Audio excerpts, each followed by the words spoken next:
a number of decisions involving this farm independently without consulting the Kagaita tea growers, which is contrary to the rule and has led to perception that it is an in-house project.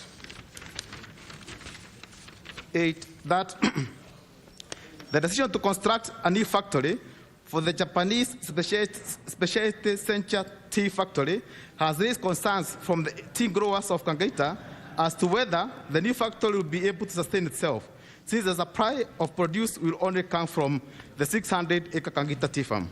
9, that the machinery for processing this tea would have been accommodated in the already existing Kagaita tea factory, especially since the project is still in the pilot stage. 10, that the shareholders of Kagaita Tea Factory Company are of the view that the poor conducting of feasibility study of the Japanese specialty sencha tea factory project is likely to occasion unforeseen cost to the shareholders. 11, that the tea growers are apprehensive that the existing Kagaita tea factory may be rendered economically unsustainable due to reduced volume of tea processed, which may result into reduced earnings. 12, that efforts to have the matter resolved by leadership of Kagaita tea factory tea growers in consultation with KTDA have not been fruitful, and that the matters presented in this petition are not pending before any court of law or any constitutional or legal body. Therefore, you humble petitioners pray that the National Assembly, through the Departmental Committee on Agriculture and Livestock, 1, inquires into the legality of establishment of the Japanese specialty green tea production factory at Kagaita Tea Factory with a view to A, suspend the coming into operation of the new factory, B, recommendation that KTDA engage and address concern raised by the Kagaita tea growers, C, KTDA names the collaborating partners in the project and accounts for the funds used, and D, find out the rationale of constructing a new factory within the vicinity of the existing factory and what are the anticipated impacts to the existing factory and the tea growers' earnings. 2, establish and determine the ownership of Kagaita Tea Farm and rightful beneficiaries of the proceeds generated from the tea farming activities within the farm. 3, make any other recommendation it deemed appropriate in the circumstances of the petition. And your petitioner will ever pray, presented by John Moreno Wambogo, MP, Kenya Central. Thank you. Farewell. That will be referred to the Committee on Agriculture to act, but before we can allow for comments, there is another petition by the member for Busia County, Honorable Florence Mutua. Thank you, Mr. Speaker. Mr. Speaker, I have public petition number 009 of 2021 regarding the evolution of pension services. I, the undersigned, on behalf of aggrieved pensioners across the country, draw the attention of the House to the following. 1, that the Pensions Department and the National Treasury is mandated by law to ensure timely and efficient grant of pensions, gratuities, and other retirement benefits to eligible public service retirees in order to ensure a dignified and secure livelihood once they leave public service. 2, that contrary to expectation, most senior citizens are forced to make multiple non-ending and fruitless follow-up visits to Bima House upon retirement in a bid to secure pensions rightfully due to them after many years of serving the public.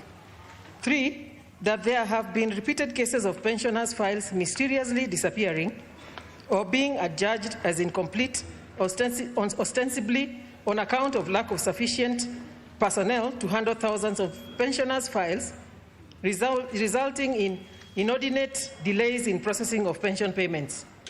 4, that these highly inconveniencing delays are a constant source of stress and depression for many pensioners who are compelled to spend their dwindling finances to travel between Nairobi and their far-flung home areas, with a number of them having to borrow transport money from friends because they no longer have any monthly income. 5, that regrettably, some pensioners end up dying without having obtained their pensions for which they toiled for years, thereby leaving their next of kin in squalor, in addition to making them vulnerable to unscrupulous pension officers who contest their kinship status and delay the pension payments even further. 6, that the Auditor General's reports on the Pensions Department have repeatedly recommended the urgent reorganization of the department in view of the perpetual inefficiencies, bottlenecks, and unnecessary bureaucracies that continue to cause multiple inconveniences, complaints, and outcries from pensioners and their families. Number 7, Mr. Speaker, that given the aforementioned systemic inefficiencies bedeviling the Pensions Department, devolution of pension services to counties is the only practical approach to salvaging the management of pensions and safeguarding the welfare of pensioners. 8, that efforts to have the matter resolved by the Pensions Department have not borne any fruit. 9, and that the matters raised in this petition are not pending in any court of law in Kenya. Humble petitioners pray that the National Assembly, through the Departmental Committee on Finance and Planning, 1, investigates the matter of pending pension payments with a view of obtaining the status of pension payments at the Pensions Department. 2, 6, detailed outline of measures being implemented by relevant authorities in dealing with perpetual delays in processing pensioners' dues. 3, recommends the urgent devolving of pension services to counties and initiates this devolution of pension services through legislation. And finally, makes any other recommendation that it deems fit in the circumstances of the pension. And your petitioners will ever pray. Presented by myself, Honorable Florence Mutua, County MP Busia, dated 25th of March 2021. Thank you, Mr. Speaker. Well, it's referred to the Departmental Committee on Finance. Well, given that COVID situation has allowed that our doors remain open, I can see the Chair of Finance is following the proceedings from the TV directory outside there.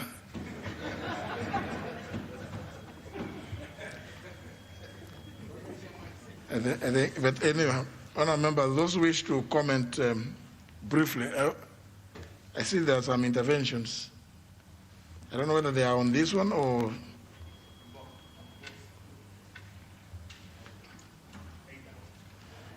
Member for Mwea. Thank you, Honorable Speaker. I want to comment on the first petition by my brother, Honorable Munene Wambugu, MP Kirinyaga Central. Honorable Speaker, I am familiar with the location that has been referred to. Actually, that's where my in-laws come from. And Honorable Speaker, I think this is a major concern. Having 2 factories elected at the same area, targeting the same farmers, that could easily, Honorable Speaker, result to a conflict, and it needs to be looked at seriously. Honorable Speaker, I also take note that there has been lack of consultation by some of our parastatals and bodies, institutions, in as far as the farmers are concerned. For a long time, we have assumed the farmers. We have assumed that the farmers has got only one role, and that is to produce what they are supposed to produce, not knowing or taking note that even the land that we're talking about is held by those institutions, held by the institutions on behalf of the farmers, who are the ultimate owners of that land, Mr. Speaker. And I think these issues surrounding KTDA, who keep on going to court over everything, needs to be looked at, Mr. Speaker, before our farmers, tea farmers, suffer. Also, Mr. Speaker, I want to comment on international investments. We like them, they are good, but we need to have detailed information on such investments, Mr. Speaker, because at the end of the day, as representatives of the people, we are accountable. Our farmers, when they get into problems, will turn to us. I take note, even in my own place in Mwea, Honorable Speaker, there are some international investors who come and come with very good plans on how to buy rice. But Honorable Speaker, at the end of the day, we need to understand some of these companies, their sustainability, and if they went under, where do we turn to?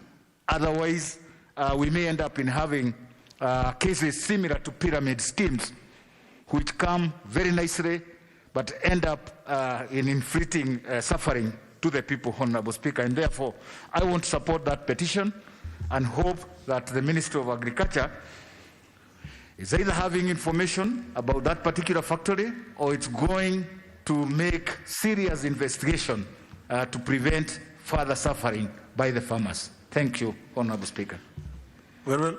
Honourable members, because these are comments, short statements, sometimes seeking clarifications, because these are comments upon a presentation of a petition.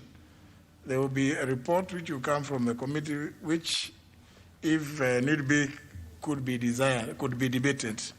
So these comments will be, because we have only a maximum of 30 minutes, and we have 2 petitions, so be limited to 2 minutes. So just keep a watch on the light. And it goes yellow, you know you have a balance of 1 minute. It goes red, 30 seconds. If you don't organize yourself, you find. Very well. Member for Kadiani. Thank you, Mr. Speaker. I rise to comment on the second petition by the Honorable Florence Mutua on payment of pensions. Mr. Speaker, it is an unfortunate situation because the fact remains that when we have energy, we work so hard, but we are advised to keep some little money for that time when we shall not be able to work, and that is in our older days. Unfortunately, a lot of times people have kept this money, and when they retire, they are not paid. In fact, Mr. Speaker, it is so bad because I'm hearing from my colleague, Honorable Kaluma, that there are some monies that are even released from Treasury to the departments for onward transmission to those people that qualify to be paid this pension, but the money is not given to them. So I would like to urge that as we deal with this petition, we take it with the seriousness it deserves, because there are a lot of Kenyans. In fact, almost every week in the newspapers, you will see a certain group of people complaining about non-payment of their pension. So it's really a big problem, and we need to deal with it. We must respect our old people, because they give their best when they are young, and when they are old, we must also respect them and ensure they get what is rightfully theirs. I support that petition. Thank you, Mr. Speaker. Very well. Member for Tharaka. Thank you, Mr. Speaker. Mr. Speaker, I wish to comment on both petitions. As regards the first petition, this is timely, and what is of greatest concern is the fact that the people of Kangaita Kirinyaga Central have not been consulted. Public participation. It is extremely important that before we do anything, before we undertake any development and projects, we discuss with the local people so that we know what is best for them. And therefore, I agree with Honorable Munene Wambugu that this should be investigated and a solution should actually be found. As regards the second petition by the Honorable Member for Busia, it is vitally important that this country does take its senior citizens seriously. It is a pity, as I go to Bima House to pursue cases for my constituents, that I meet elderly people going up and down trying to find out how far their pensions processing has gone. It is the high time we give them priority, that they have a lien over every money we have to our senior citizens so that they can live decent lives. Therefore, that's also a very timely petition, and we should get a good report from the committee so that we are able to talk to the ministry. Thank you, Mr. Speaker. Member for Funyula. Thank you, Honorable Speaker. I also stand to support the petition by the women rep for Busia, my county. Honorable Speaker, more so in Busia, we have one of the biggest challenges concerning teachers and paid pension. Many times, probably half of the time when I'm in Nairobi, I spend chasing after pension for teachers and various government departments. And it's like you are going to a dead office, you'll be tossed from one point to another without much help. I know they have continuously said they're procuring a pension management system. I say so because I sit in Public Accounts Committee, and many times the accounting officers come to us. And it has been a long story. We hope one time the story will have an ending so that they have got an expeditious process of ensuring the retirees get their money. So disheartening, Honorable Speaker, you toil all your life knowing that you have got a pension somewhere, you go and languish in the villages without any money, and you die untimely death, a bitter death. You live with a bitter taste in your mouth, and you let those dependents of yours hate the government, hate us leaders for no apparent reason. I support the petition, and I hope the committee will do justice to the petition. Thank you, Honorable Speaker. And even as you continue, honourable members, I think Committee on Finance, this matter, this House for the longest time has debated this issue of delayed pension payments. I think it's the high time this House took a definitive decision. If it is some, whatever the Honorable Undo says, which is to be acquired, you are the House that deals with budgets. Because this is, I mean, surely it cannot be that members of Parliament every day, day in, day out, and those of you who have those gadgets, please keep them, throw them out. We don't need them here. They are discussing serious matters. Because I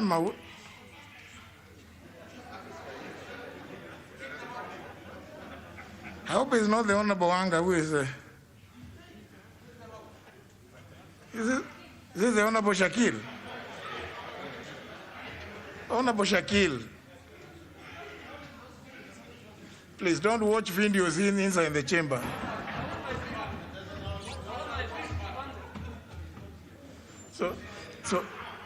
So honourable members, I think that it's high time we are going into budget. Very soon you'll be dealing with budget estimates. And I do know each one of you at some point, one point or other, have been approached. Please try to sort out my pension dues. This is a problem across the country. And I think Parliament now should rise to the occasion. If it is that management system that is required, let Parliament, during this coming budget, take this as a matter of priority, allocate funds, and insist that within a definite period, the system is in place. Because one of our members, I mean, you can't, I know, because I see some of these reports every day. It can't be that members of Parliament are the ones who go to chase pensions. Some of those pensions you are chasing are people who retired before some of you even left high school. You know, like the Honorable, the young man 001. I'm sure some of those pensioners were they left. He may not have left school by the time they retired, and yet he is supposed to be now chasing the pension. So you will have to go and dig a lot of history, most of which it may be alien to him even.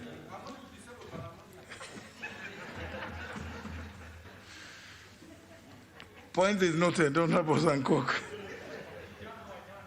Honorable Duale. Mr. Speaker, first I want to thank the Parliament Service Commission under your leadership, because when I meet members of Parliament who have left, they get their pension very promptly. That I can confirm. And I met one last week who says I get 120,000 at the end of every month. But Mr. Speaker, I want members to read the Public Accounts Committee report, because we have engaged with the pension department. They are talking of an integrated system, which already I think they have been budgeted for. So as the committee is dealing with this petition, they also need to look at what Honorable Wandai has tabled and what we recommended. Secondly, Mr. Speaker, we also need to look at, as much as we need to help our senior citizens, and they must get their money, is that this same House allowed the National Treasury to reduce the pension by 17.5 billion in last budget, from 104 billion to 86 billion. So, Mr. Speaker, even the House sometimes needs to know what is going on, because even the pension allocation was reduced by 17.5 billion. Thirdly, and more important, Mr. Speaker, I think the committee needs to be very assertive. Teachers get their pension from the Teacher Service Commission. But the people who work for the civil service suffer, Mr. Speaker. This matter, I like the way you handle it today. It's a serious matter, and we must go to the bottom of it and solve it. There are many Kenyans who use this pension even to buy drugs. So if they don't get the money, they will die. So I think this committee must work and must hold account to those officers who are involved in making sure our senior citizens, our fathers and mothers who retired and serve this nation get what is due to them legally, Mr. Speaker. I support. Member for Migori. Thank you, Mr. Speaker, for giving me this chance. I stand to comment and support the petition by the Busia County Women Rep. The issue of pension is a thorn in the flesh for all Kenyans. In fact, Mr. Speaker, as you put it, some of these pensioners are looking for pensions before some of us were born, and it is that bad. In fact, contrary to what Honorable Duale has just alluded to, the teaching fraternity are most hit by this issue. What is there is that the TSC processes all their dues, but the Treasury never releases their pensions. And I think, referring to that report talking of integrated system, what is happening in Kenya is only pointing to a serious lapse in the strategic human resource management systems. The moment somebody is employed, their dues should be worked all the way to the time they are retiring. And therefore, nobody can really understand what is happening in Kenya. It is my appeal that the Kenyans need to respect Kenyan citizens and not subject them to unnecessary suffering. Some of these people actually get their dues way ahead when they have always died, and they don't even enjoy the work of their sweat when they are unable. Mr. Speaker, I support. Well, I only hope that they don't receive their dues when they have died. So they don't receive. It means they haven't received. Maybe their inheritance receive, or their relatives, which should not be the case, Mr. Speaker. Absolutely. I support. Member for Igembe Central. Thank you, Mr. Speaker, for giving me this opportunity to make my comment on the same, Mr. Speaker. The petition by Honorable member from Busia, sorry. Mr. Speaker, even as we talk of the Treasury not availing the money for pensioners, we have another problem, Mr. Speaker, for even those people who are dealing with the processing of these files and these monies, Mr. Speaker. Those people who are charged with the work of doing the processing the money for the pensioners, Mr. Speaker, they behave as if they will never retire themselves, Mr. Speaker, and they keep on demanding money from these pensioners.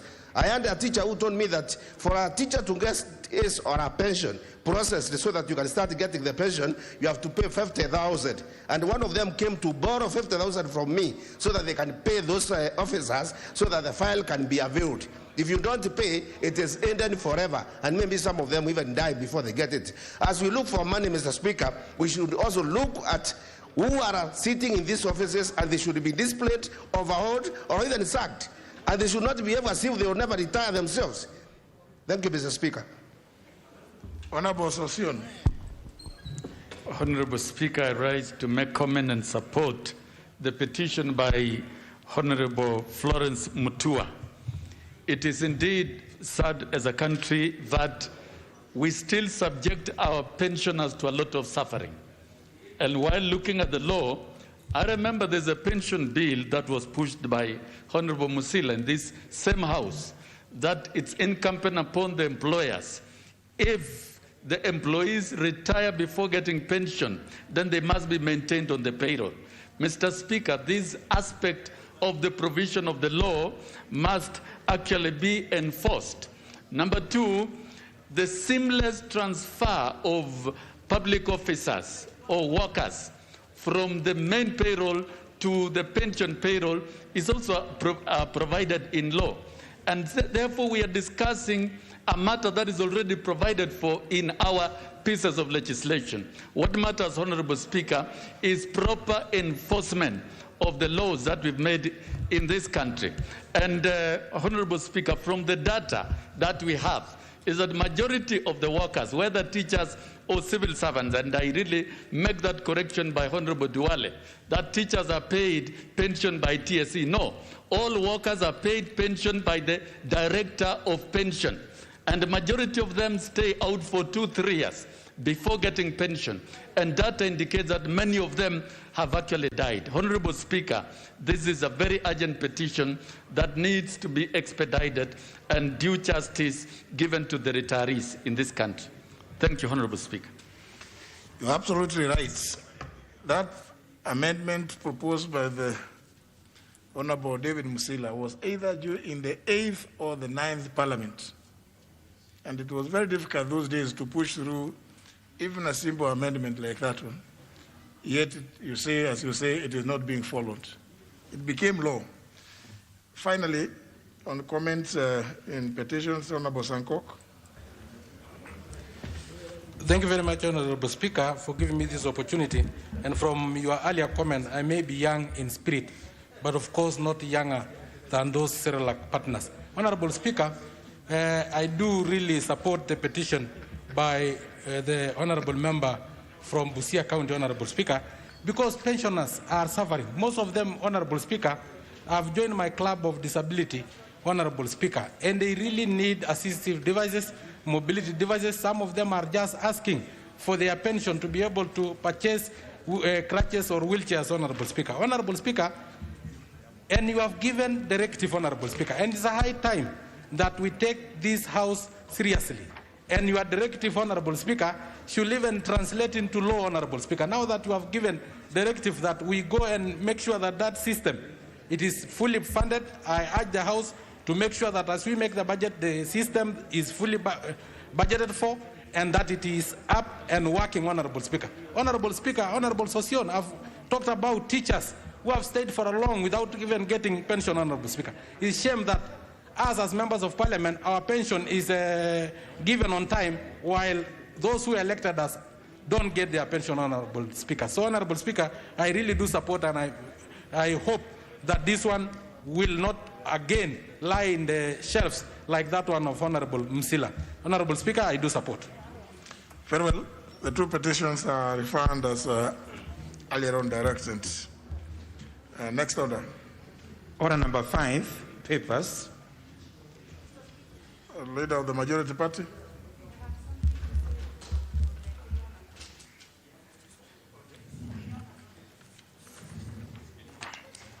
Sorry, Mr. Speaker.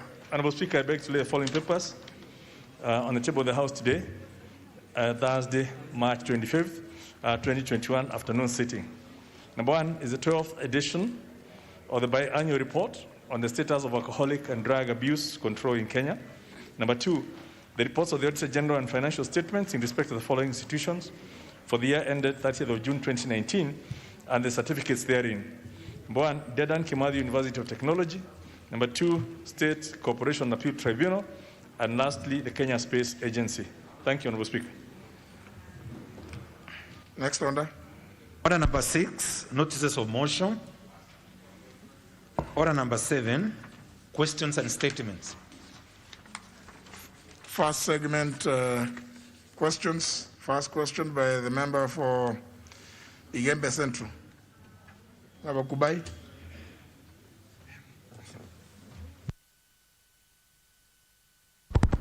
Thank you, Mr. Speaker. Mr. Speaker, I rise to ask question number 113 of 2021, directed to the Cabinet Secretary for Transport, Infrastructure, Housing, Urban Development and Public Works. 1. Could the Cabinet Secretary explain the status of the construction of the Muringene, Eridie, Adero Rojena Stage Road in Igembe Central constituency, despite procurement having been done and the contract awarded? 2. What has caused the delay in the construction of the Sandy Road to meet human standards as directed by the President in 2017? And 3, Mr. Speaker, when is the construction expected to commence and what is the expected completion date of the same? Thank you, Mr. Speaker.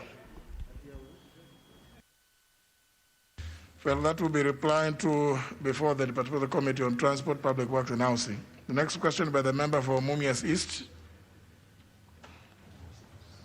The Honorable, he wrote to request that the Honorable Pukose ask the question on his behalf. Proceed, Honorable Kosi. Thank you, Honorable Speaker. Honorable Speaker, I'm asking this question on behalf of the member for Mumias East, the Honorable Benjamin Washiali. And I ask to the Cabinet Secretary for Health. 1, could the Cabinet Secretary confirm whether the Oxford-made AstraZeneca COVID-19 vaccine SAT-1222 against COVID-19 has any notable adverse or side effects that include alleged cases of blood clotting, amongst others, when administered to persons, leading to banning of its use in some countries? 2, could the Cabinet Secretary explain the benefits of the said vaccine, the level of protection and efficacy to individuals after being administered, and indicate whether any adverse side effects have been reported in the country? 3, could the Cabinet Secretary explain how long the vaccine underwent research in the country before being approved for administering to Kenyans, considering the side effects allegedly being experienced in other countries?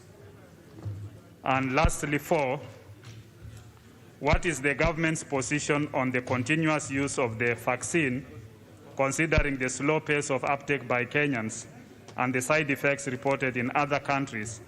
And is the government making any plans to procure alternative vaccines for Kenyan citizens? Thank you, Honorable Speaker.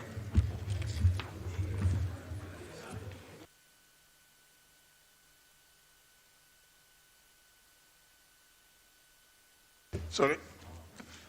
Honour members, it's very difficult when to pay attention to. Yes, it will be replied to before the Departmental Committee on Health. The next question is by the member for Galole, Honourable Hiribai Said. Thank you, Honourable Speaker, for giving me this opportunity. I rise to ask question 118 of 2021, and my question is directed to the Cabinet Secretary for Transport, Infrastructure, Housing, Urban Development and Public Works. Number 1, could the Cabinet Secretary explain the plans the ministry has to address the deplorable state of the Boji Road at B89 that serves Galole and Ijara constituencies? Number 2, what plans does the ministry have to construct the said road to bitumen standards, and by when? Thank you, Mr. Speaker. To be replied to before the Committee on Transport, Public Works and Housing. Next question is by the member for Rangwe.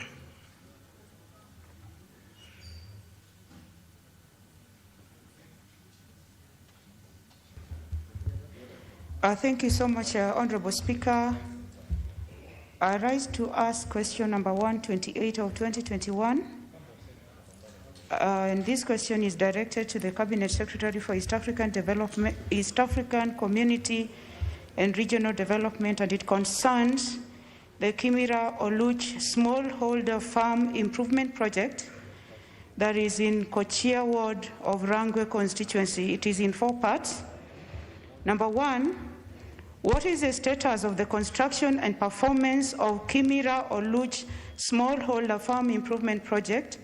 That is a national government irrigation project that is funded by African Development Bank and the government of Kenya. And this project was begun in the year 2007. And what is the expected date of completion? Because the indicated earlier date was 2013.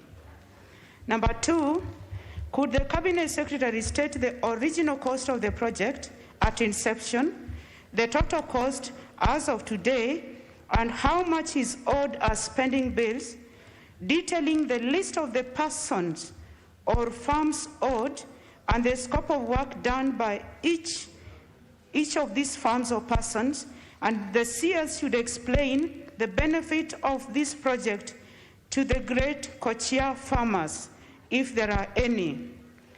Could the Cabinet Secretary explain why the ministry operates as both the oversight and the implementing agency on the project, why the project is managed from the headquarters, and state whether the ministry has the technical capacity to implement this project to improve the lives of Kochia people. And finally, could the Cabinet Secretary list the names of the technical officers handling the project and the state and how long they were seconded, and identify the qualifications of these project officers and tell us who their team leader is? Thank you very much, Honorable Speaker. I don't know.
The committee that deals with matters to do with East Africa is not a departmental committee, and therefore I just find that this reference to defense and foreign relations is misplaced. I will refer this question to the Committee on Regional Integration. Who's the chair of that committee? Ali Wario, Honorable Ali Wario,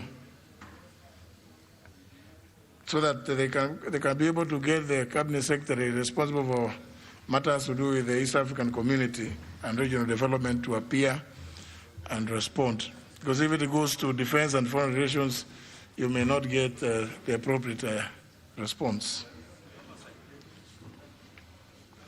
No, there must be matters of regional development. This is regional development. It's about irrigation projects and what.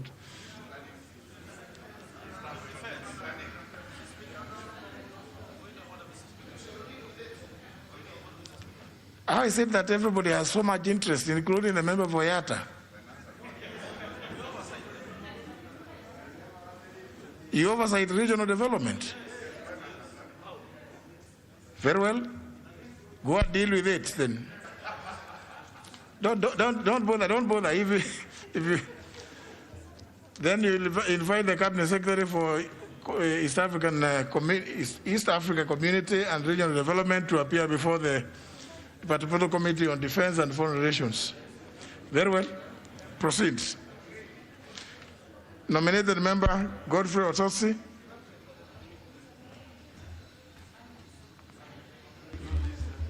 Thank you, Honorable Speaker. Honorable Speaker, I wish to ask question number 133 of 2021, and the question is directed to the Cabinet Secretary for Treasury and National Planning. And it reads, 1, could the Cabinet Secretary explain the cause of declining national revenue performance that has led to exchequer and budgetary challenges in government, and confirm whether any organizational and managerial challenges being experienced at Kenya Revenue Authority, KRA, have also contributed to the decline. 2, could the Cabinet Secretary provide a detailed list of all top management positions at KRA, indicating the positions, names of the current holders, county of origin, ethnicity, academic and professional qualification, and the number of years of service. 3, Could the Cabinet Secretary further explain why the tax appeal and dispute mechanism has occasioned questionable and irregular tax reduction and avoidance in favor of some potentially large taxpayers, leading to massive national revenue decline? 4, could the Cabinet Secretary provide a report on the status of investigation on senior KRA officials alleged to be engaging in tax fraud, and confirm whether KRA management ordered a thorough and professional lifestyle audit on its staff? Lastly, 5, could the Cabinet Secretary provide details on how much the country lost in terms of national revenue following the migration of the ICT platform from the legacy environment to iTax at KRA, and how much was the loss, how was the loss mitigated? Thank you, Mr. Speaker. To be replied before the Committee on Finance and National Planning. Last question by the member for Madeira.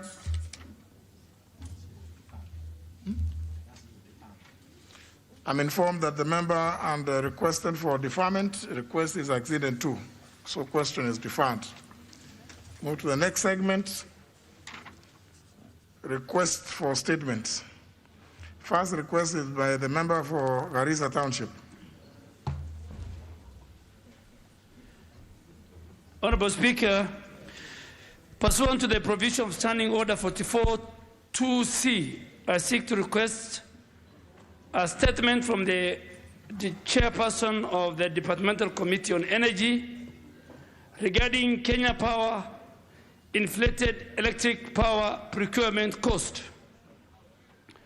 Honorable Speaker, sustainable industrialization of any country is dependent upon regular and reliable access to sufficient and affordable source of energy that are critical driver of manufacturing, transport, and other key sectors of the economy.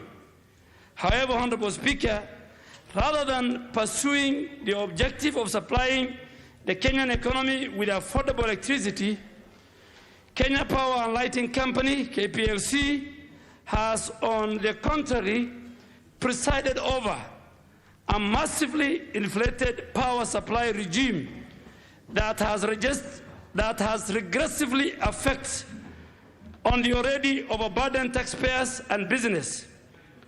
Mr. Speaker, reliable data indicates that KPLC procures electric power from independent electricity power producers, known as IPPS, at an inflated rate of Kenya shillings 23 shillings per kilowatt hour.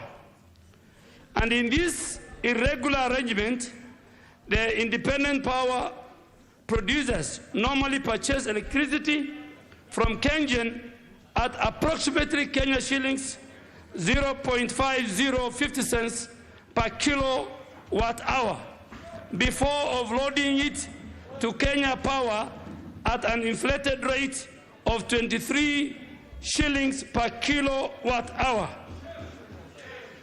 Honorable Speaker, am I being ashamed of KPLC? Oh.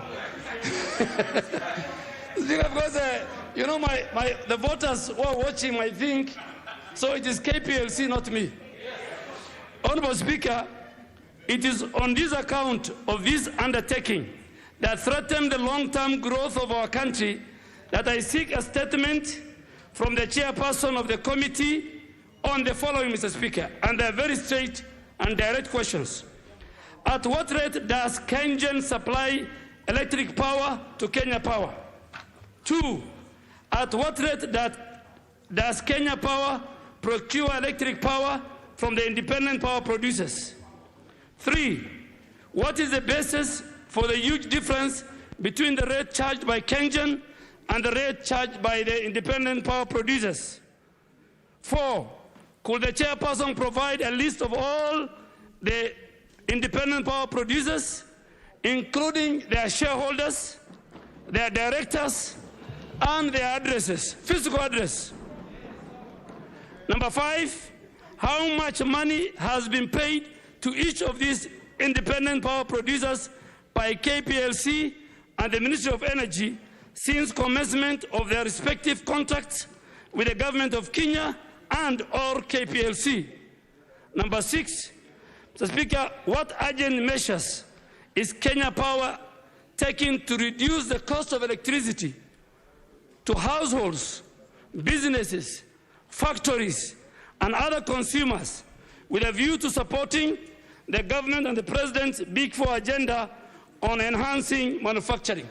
Mr. Speaker, even if it's a statement, I really want to indulge you that this becomes an inquiry where the committee brings a report for debate to this House, Mr. Speaker. Thank you, Mr. Speaker.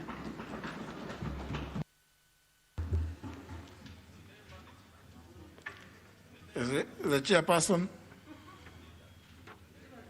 The chairperson, Departmental Committee on Energy. You know, see, I can see some members raising their hands up. I don't know who they are. Are they the chairperson or are they imposters?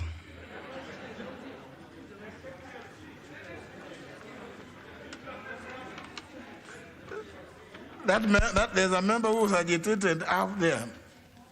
Are you the chairperson or the representative in title of the chairperson? Is this the Honorable Atandi?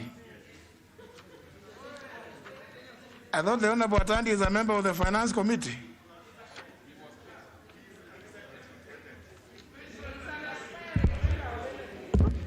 Honorable Speaker, I'm not the chair of the Energy Committee. Neither am I a member of Finance Committee, but I wanted to make a comment on that statement, if you allow me. No. The request for statement will be channeled through the Office of the Leader of Majority Party and give that indication.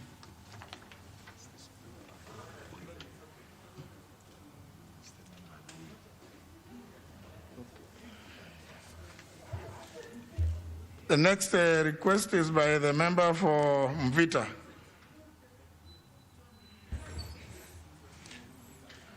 Asante sana Bwana Spika. Bwana Spika, kupitia kanuni za kudumu za bunge 218(2) naomba Bwana Spika upeane amri kwa kamati husika ya nishati almaarufu energy na kamati ya sheria za kukabidhiwa almaarufu delegated legislation, Bwana Spika, waweke uchunguzi wa pamoja kuhusu mikakati inayotumiwa na Energy and Petroleum Regulatory Authority EPRA kuweka bei za jumla na rejareja ya mafuta, ikiwa wajafahamu petroli, katika nchi hii yetu. Bwana Spika, Bwana Spika, sote tunakubaliana ya kwa hamna uchumi uliostawi katika nchi yoyote isipokuwa bei ya mafuta iwe bei zilotuliwa, na bei zimetulia licha ya bidhaa kuzidi ama kupungua, Bwana Spika, na wala sio masoko ya mafuta kuingiliwa na ujanja. Bwana Spika, tuna wasiwasi bei ya petroli na bidhaa zake imepanda kwa bei haijawahi onekana katika nchi hii kwa muda wa miaka 9. Leo lita moja ni takriban shilingi 122. Mwisho ni shem kwangu ama asante. Mwisho wa bei kwa hivi, Bwana Spika, ni Novemba mwaka 2011. Bwana Spika, hii kupanda bei bila mipangilio imeathiri bei ya chakula, usafiri, utengezaji wa bidhaa na bei ya kila kitu kwa jumla imepanda. Wakenya, Bwana Spika, wanaumia na hawawezi kujimudu kimaisha. Wengi wanahisi, ikiwemo walioko katika juma hili, ya kwa EPRA wameshindwa na jukumu lao kubwa zaidi kuhifadhi wa Kenya licha ya sheria ya Kenya kipengele cha 10 HH ya Energy Act kuwapatia nyadhifa za kuweza kuwalinda wa Kenya. Bwana Spika, Bwana Spika, bei kupanda za petroli zaidi ni vigezo ama parameters zinazotumiwa na EPRA, haieleweki, haiko sawa na haina mpangilio, mpaka bei ya mafuta katika Kenya ipo juu na hailingani na bei za nchi nyingine katika dunia nzima. Bwana Spika, ili wa Kenya waweze kupunguziwa mizigo ya bei ya mafuta, naomba uelekezo wako kupitia kwa kanuni za kudumu za bunge 218(2). Kwanza, kamati mbili hizi za energy na delegated legislation wachunguze na waingilie ndani EPRA kwa undani, kuangalia njia za kubadilisha viegezo vilivyowekwa na regulations za 210 na Energy Act Petroleum Pricing, na pia vile regulations za mwaka 2012. Bwana Spika, na Bwana Spika, ningeomba kwa unyenyekevu kwa niaba ya Wakenya wasizidi siku 30 waweze kuregea katika bunge hili, wapeane ripoti yao ambayo itakuwa ni yenye kufahamika kwa watu wote. Asante sana Bwana Spika.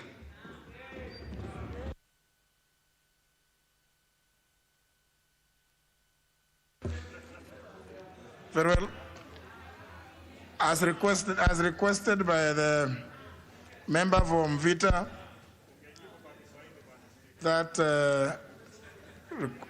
request for statement is to be handled by the joint committees on energy and committee on delegated legislation. You requested the two committees.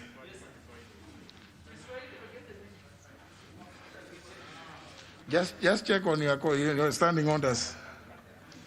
The next request is by the member for Nyando. I thank you, Honorable Speaker. I am seeking a statement titled Request for Statement regarding the planned elections by the Kenya Tea Development Agency, KTDA, managed tea factories. Honorable Speakers, pursuant to Standing Order 44-2C, I wish to request for a statement from the chairperson of the Departmental Committee on Agriculture and Livestock regarding the planned elections by the tea factory companies managed by Kenya Tea Development Agency, KTDA, as directed by the Cabinet Secretary for Agriculture, Livestock, Fisheries and Cooperatives. Honorable Speaker, following recent changes on the legal framework on tea sector, KTDA is now owned by 54 tea companies with more than 600,000 small-scale farmers as individual shareholders, by which their participation on decision-making is of great importance. Recently, the tea factory companies managed by Kenya Tea Development Agency, KTDA, were directed by the Cabinet Secretary for Agriculture, Livestock, Fisheries and Cooperatives to conduct their elections. The Cabinet Secretary was implementing the President's directive through an Executive Order number 3 of March 12, 2021, directing the Tea Board of Kenya, TBK, to conduct elections in all tea factories within 60 days. However, the courts gave conservatory orders until 2 cases are heard and determined. This thus restrains the Cabinet Secretary for Agriculture, Livestock, Fisheries and Cooperatives, the Agriculture and Food Authority, AFA, and any other persons from conducting the said elections. Honorable Speaker, it is against this background that I seek a statement from the chairperson of the Departmental Committee on Agriculture and Livestock on the following.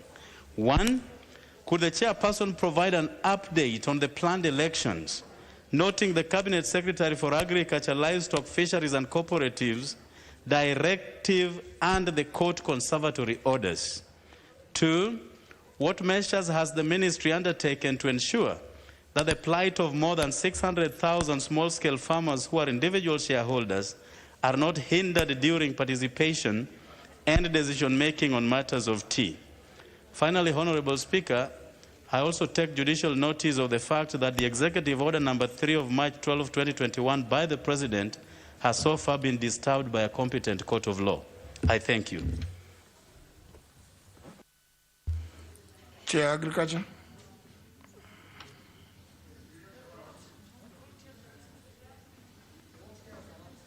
All chairs are absent, except the Chair of Budget and Lands.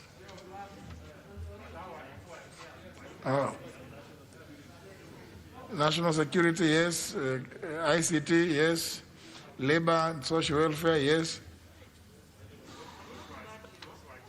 The body movement by the Honorable Chepkut almost suggested that he is the Chair of Agriculture.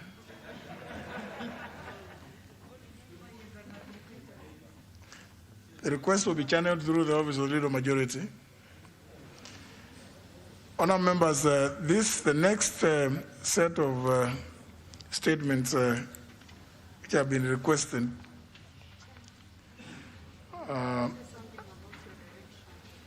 just a minute.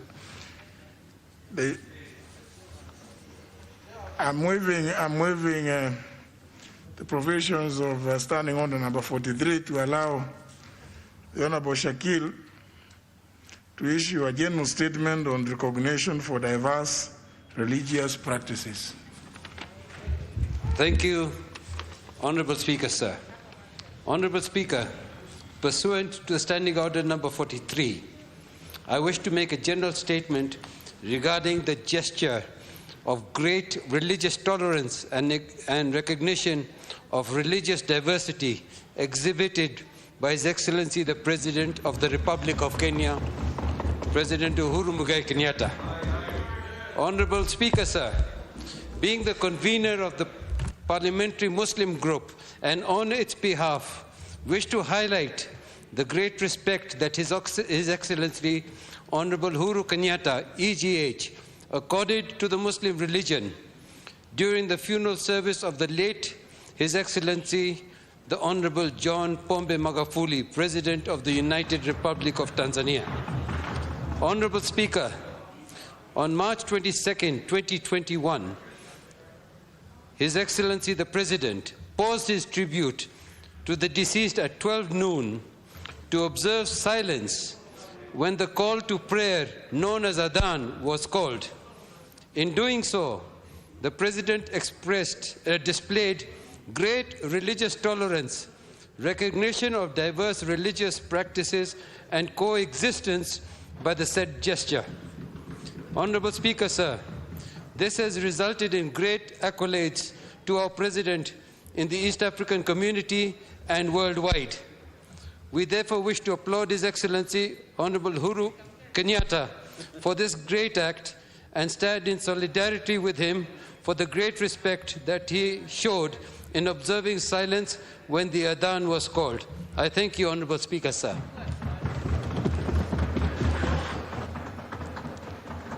Very well.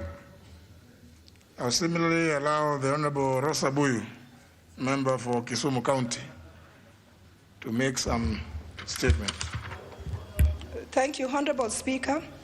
Pursuant to the provisions of Standing Order 43, I wish to make a general statement in raising a concern on a grave matter regarding a recent happening in Kisumu County on the manhandling of a female hawker by the county law enforcement officials. Honourable Speaker, there has been a huge public outcry and dismay on all forms of media regarding this sad situation that occurred in my county of Kisumu. In recent times, Honourable Speaker, Kisumu County has been undergoing some development activities which have led to numerous demolitions, displacing many small business traders. In an unfortunate turn of events, one of these, a female hawker, in an attempt to sell her wares, was accosted by the county officials. Her wares were confiscated, and she was dragged behind a moving vehicle on a tarmac road for a distance of about 500 meters. Honourable Speaker, this is totally unacceptable and borders on attempted murder, as the woman could have easily lost her life. Honourable Speaker, the difficult economic times occasioned by the coronavirus pandemic has left majority of small traders and populace at large economically helpless and unable to fend for their families. In fact, the ultimate goal, Honorable Speaker, of any development activity is to enhance lives of the people. If, therefore, the said trader was displaying and selling her wares in an area that was not designated for such trade, the county officials should have been more humane, redirecting the trader to where she should have been, Mr. Speaker. The action already taken by the county government in suspending these officials must also go further, Mr. Speaker, to include offering appropriate and adequate training to all the newly recruited county enforcement officials, to inculcate proper behavior and actions towards the people of Kisumu as they carry out their duties, thus making the city safe and environmental friendly to all. Mr. Speaker, I thank you for this opportunity.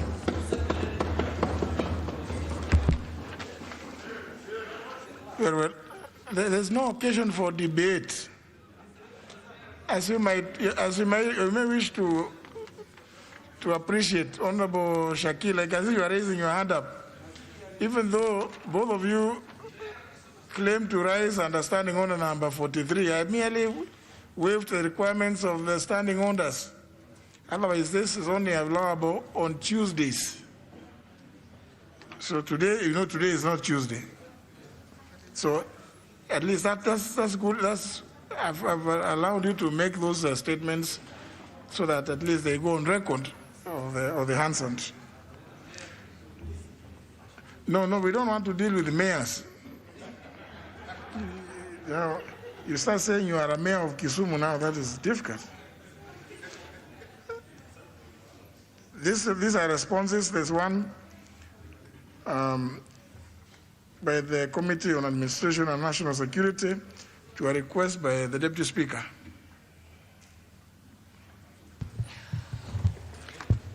Mr. Speaker, thank you. I have 3 responses. Should I proceed with the 3 or I just respond to the one for the Yep, proceed. Thank you. And Mr. Speaker, with your indulgence, I want to pause for the mask because the statements are long, so I want to remove my mask. With your indulgence, Mr. Speaker. Okay. Okay, thank you, Mr. Speaker. Honorable Speaker, the Deputy Speaker of the National Assembly, Honorable Moses Cheboy, has sought for a statement regarding the facilitation of village elders in the country. He particularly sought to be informed on, 1, the details of the number of village elders engaged per constituency in the country. 2, the details on terms of services and remuneration policy for the village elders in Kenya. 3, the measures that the ministry has put in place to ensure that the village elders are adequately facilitated while they undertake these notable duties. I wish to state as follows, Honorable Speaker, the role of the village elders cannot be overemphasized by giving their immense contribution over time in fostering peaceful, cohesive society. The ministry has consulted Public Service Commission, Salaries and Remuneration Commission on the facilitation of the village elders and was advised that the elders are not civil servants and therefore the issue of the payment salary and any issuing allowances does not arise as this does not fall under their mandate for the necessary approvals. Further, majority of them are beyond the legal employability age by the government.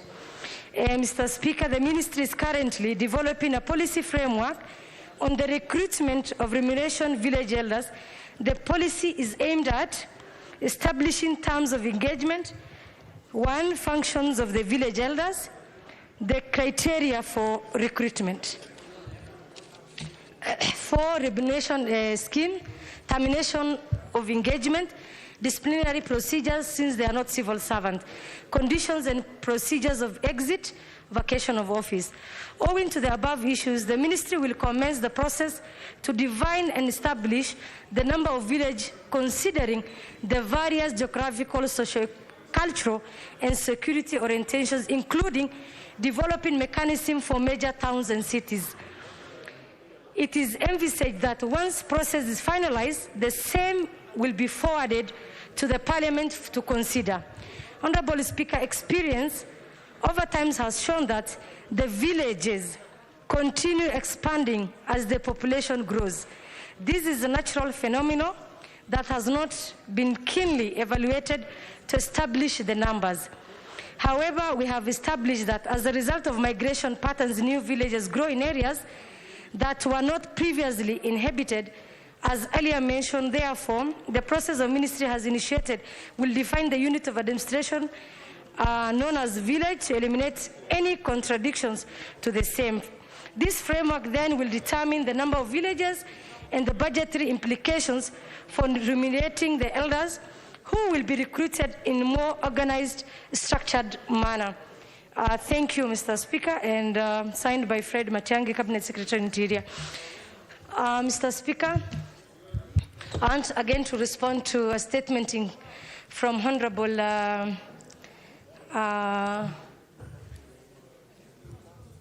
MP from Kibwezi East constituency. The statement increased cases of social violence against children in Kibwezi.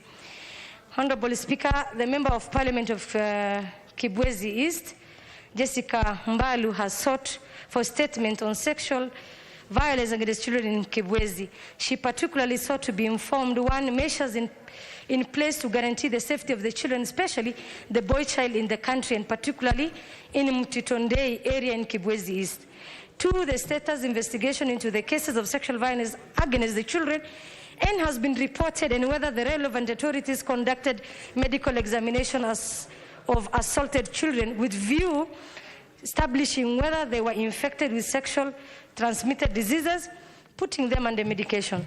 Three, plans in place to offer counseling services to the affected boys and their parents as well as other pupils and students. Four, measures to put in place by the ministry to curb the increased cases, sexual assaults, to bring book to the perpetrators of the Heinous Act. I wish to state as follows, Mr. Speaker, that the government, in conjunction with the stakeholders, have put in place various measures guarantee safety of the boy child in the country. One, free education to ensure every child gets through formal education. Two, provision of bursary secondary school students to protect the vulnerable, poor families will all access formal education. Three, Mr. Speaker, provision to secure environment free from violence of all, including the boy child. Four, create safe environment free to sexual violence, and measures have been put in place to limit access to explicit sexual content through social media to protect the boy child from other children. Five, conduct prompt investigations and prosecution of the offenders. Six, provision of counseling services through the stakeholder.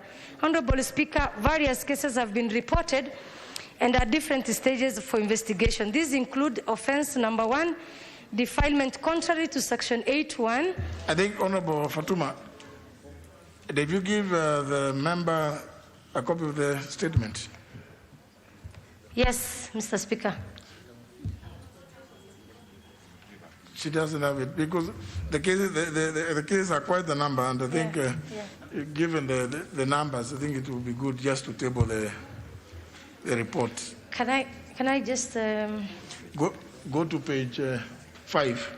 I just go to page 5 and then give her. Yeah, there's quite a number of those cases listed. Okay.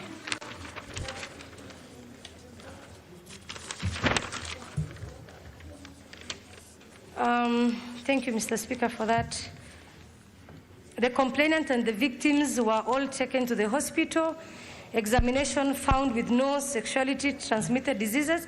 The victims, however, put under psychosocial support and given normal treatment for victims of sexual violence. Honorable Speaker, following Support has been given to the victims and their families. Counseling, guidance on sexual offense, offering education to children on cases and effect of the sexual violence, help them to develop or regain their self-confidence, addressing the fears and concern of the guardian or parent for the child's survival, identify options for improving the situation. Honorable Chair, the Ministry has put the following measures in place to curb cases of sexual violence. 1, capacity building initiative for criminal justice officers dealing with cases of sexual violence, investigations and prosecutions. 3, interagency coordination and cooperation with other relevant actors. 4, prevention and other operation measures. 5, public information awareness campaign. Thank you, Mr. Speaker, and I'll share the... Do you have a response for the request by the Honorable Alicia Gufu Wario? Yes.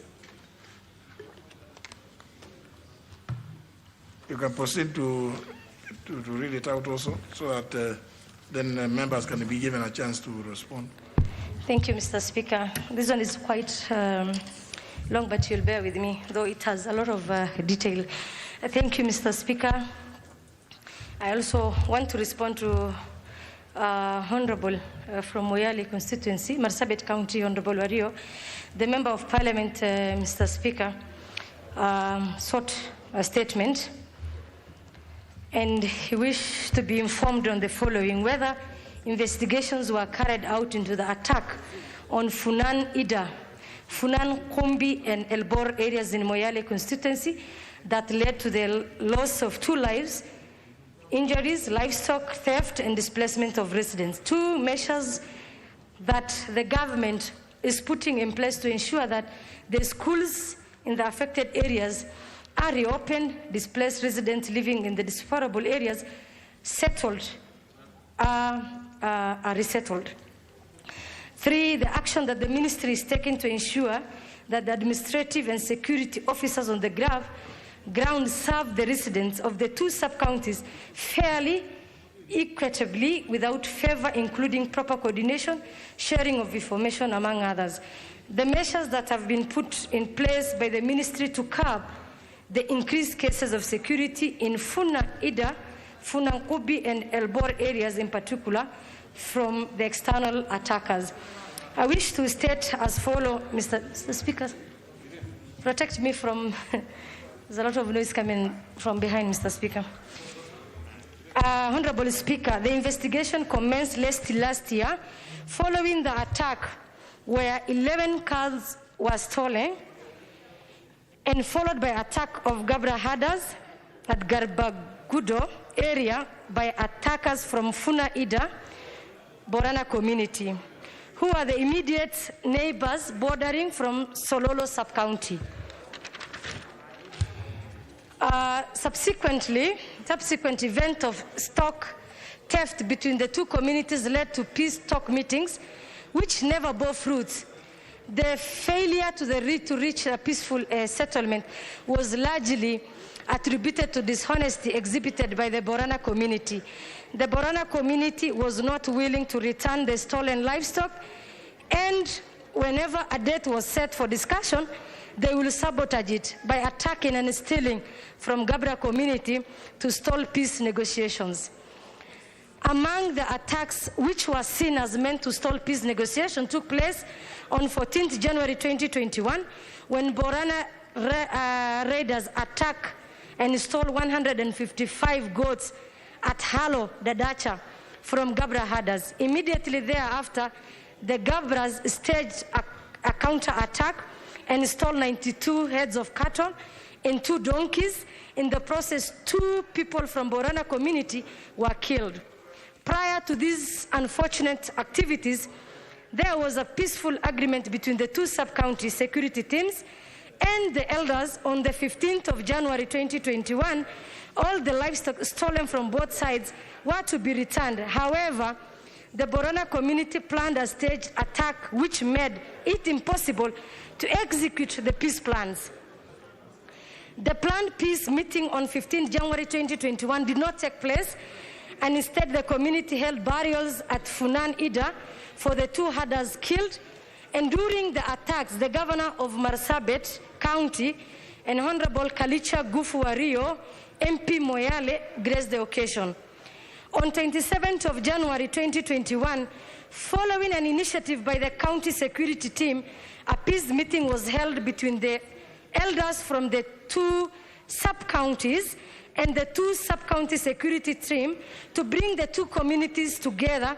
However, as the meeting was going on, the Borana community attacked and killed a Gabra herder and stole 150 heads of cattle while grazing along Funan Gumbi. The meeting ended up prematurely, Mr. Speaker.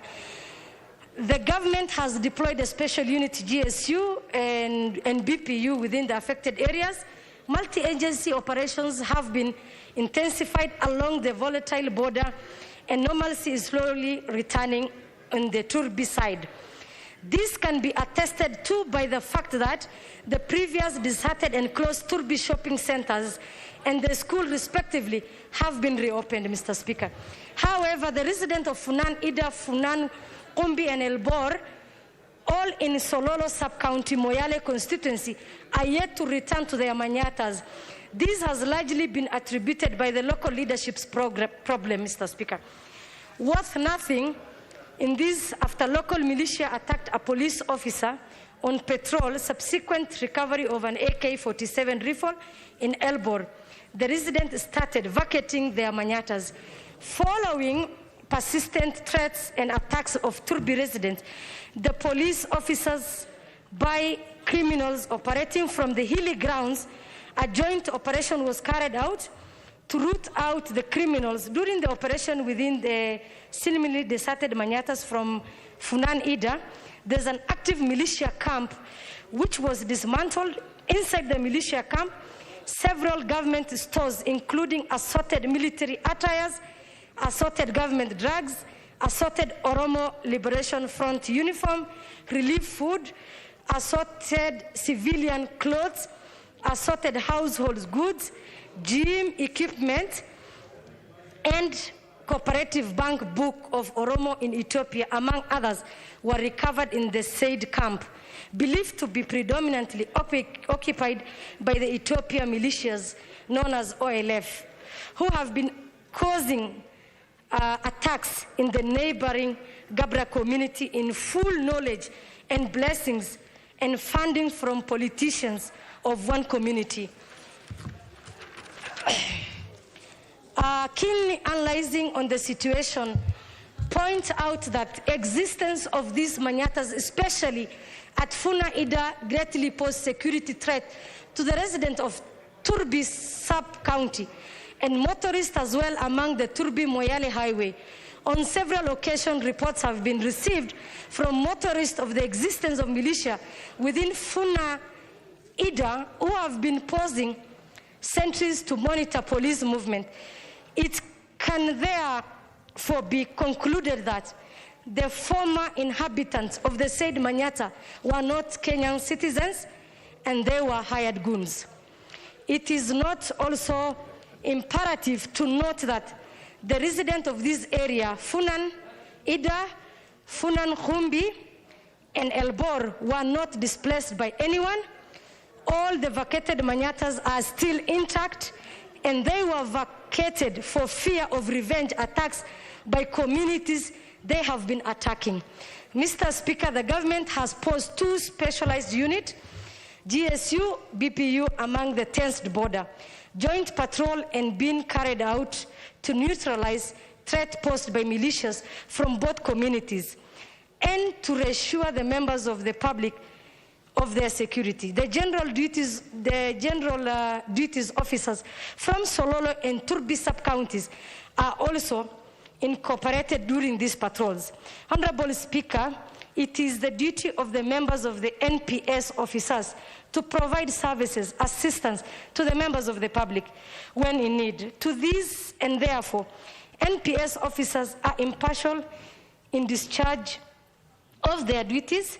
The criminals and will always be subjected to the same treatment without any fear or favor of any kind. There is a cordial relationship between the security teams in the two sub-counties. And out of this harmonious relationship, there's a free flow of information that has led to forestalling the several attacks from the militias of the both sides. I thank you, Mr. Speaker. The statement signed by Cabinet Secretary Fred Matiang'i, the Interior and Coordination. Thank you, Mr. Speaker. Now, I think this appears to be quite a fairly long one. Can we get the response from, yes, Honorable Chaboy? Mr. Speaker, I thank you very much. And I must thank the committee for bringing in this statement response quickly. And I also like the fact that the minister has indicated that the ministry is currently developing a policy for recruitment and remuneration of elders. That makes me happy, Mr. Speaker, because it means there is something going on. But the only thing that I would have really wanted from the committee and the CS is to simply indicate the number of elders who have been recruited nationwide, because that would help us, including National Assembly, Mr. Speaker, to consider giving a small budget for them to be assisted. So in future, if this could have been done, because I believe between the CS, the committee, and the National Assembly, all of us are in unison interested in helping these particularly hard-working people, members of our constituencies. So I'm happy with the statement, other than the bit that we should have had a little more details. Thank you, Mr. Speaker. Well, the statement was sought by the Deputy Speaker, and he has indicated happiness. Obviously, I even without checking which direction, I know a member for Kiminini must ask something about village elders.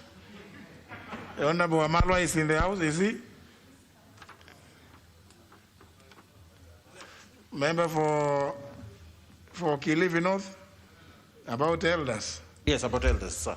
Yes, thank you, Mr. Speaker. About elders, we have engaged with the Minister of Interior at the implementation committee level. And their take is that we need a law, actually, to make an amendment in the Chiefs Act to bring in the village elders there so that they can also be remunerated and properly elected. I did submit a law, which I actually went ahead to make a presentation at the Budget Office. But the Budget Office, 1 year down the line, committee has never brought any response whatsoever on the same. And yet the ministry was in agreement that we do a law that supports payment and taking care of the village elders. So to say that the ministry will actually take care of the village elders and all that, it will not happen if there's no law that committee. But there hasn't been any report to myself or to this House on the same. It is not the beauty of the presentation. It is because it obviously revolves around resources.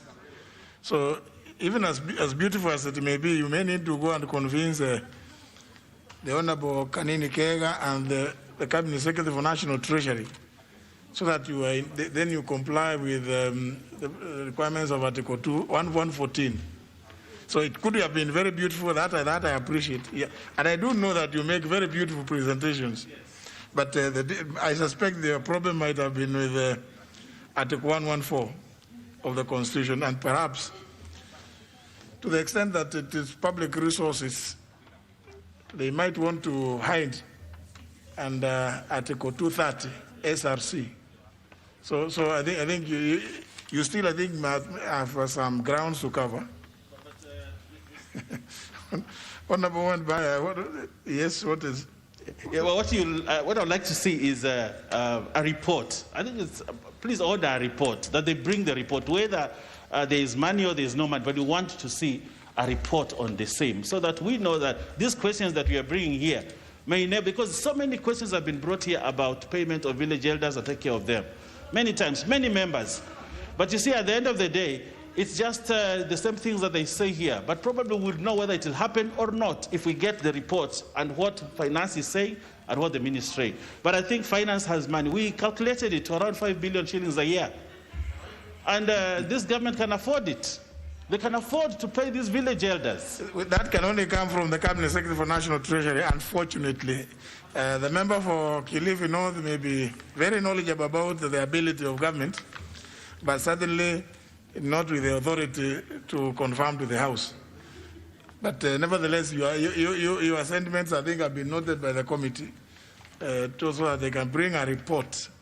Just bring the report, say what it is that the National Treasury has stated. Member for Funyula, village elders, I'm sure. Yes, Honorable Speaker, it's about village elders.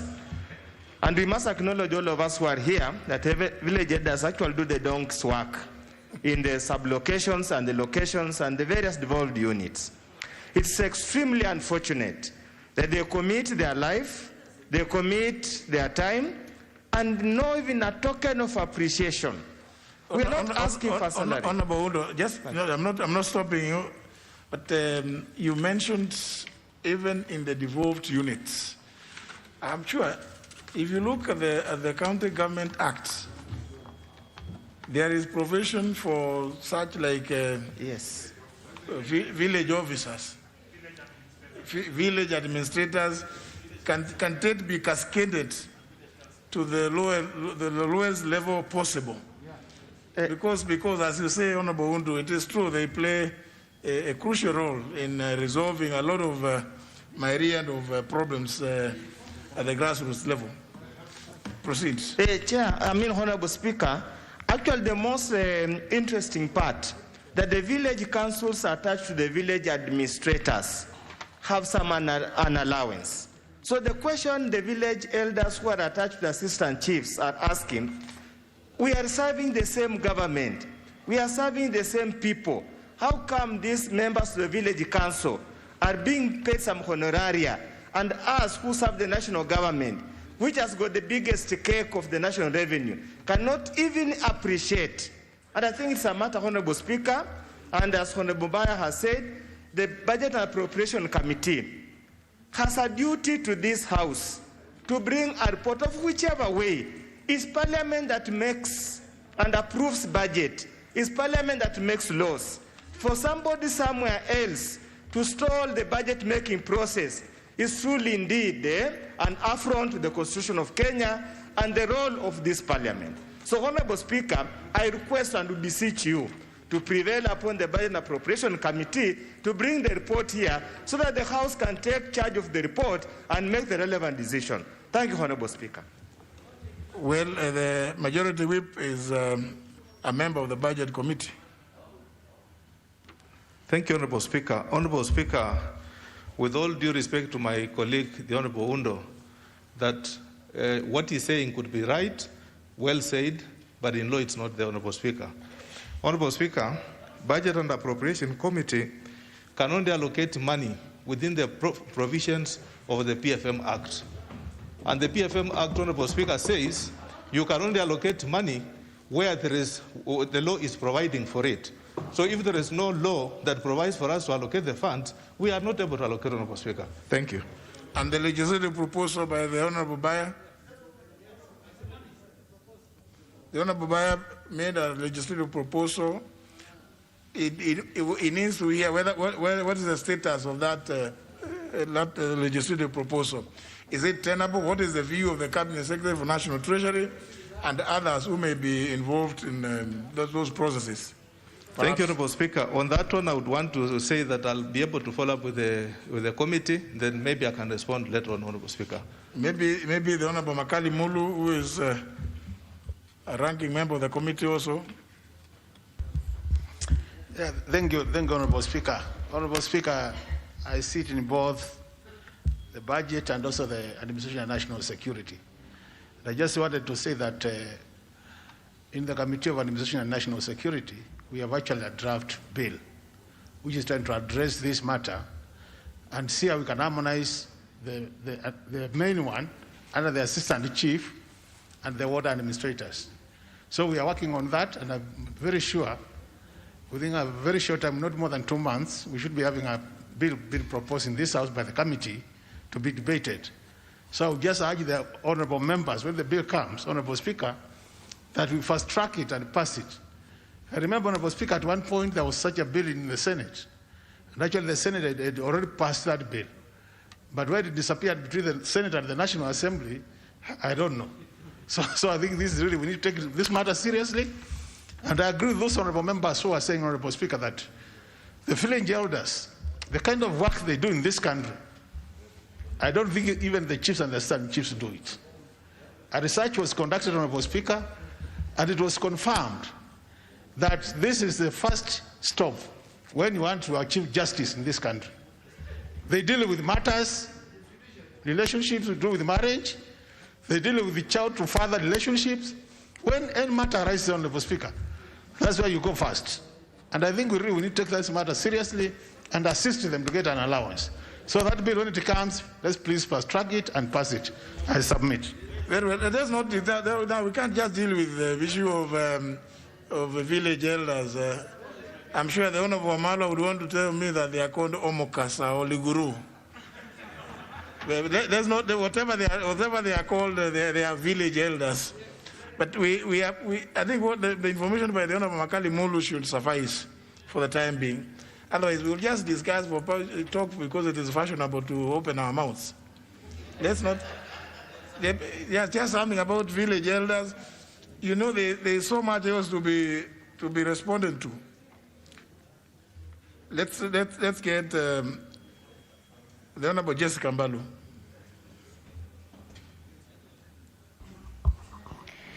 Thank you, Mr. Speaker.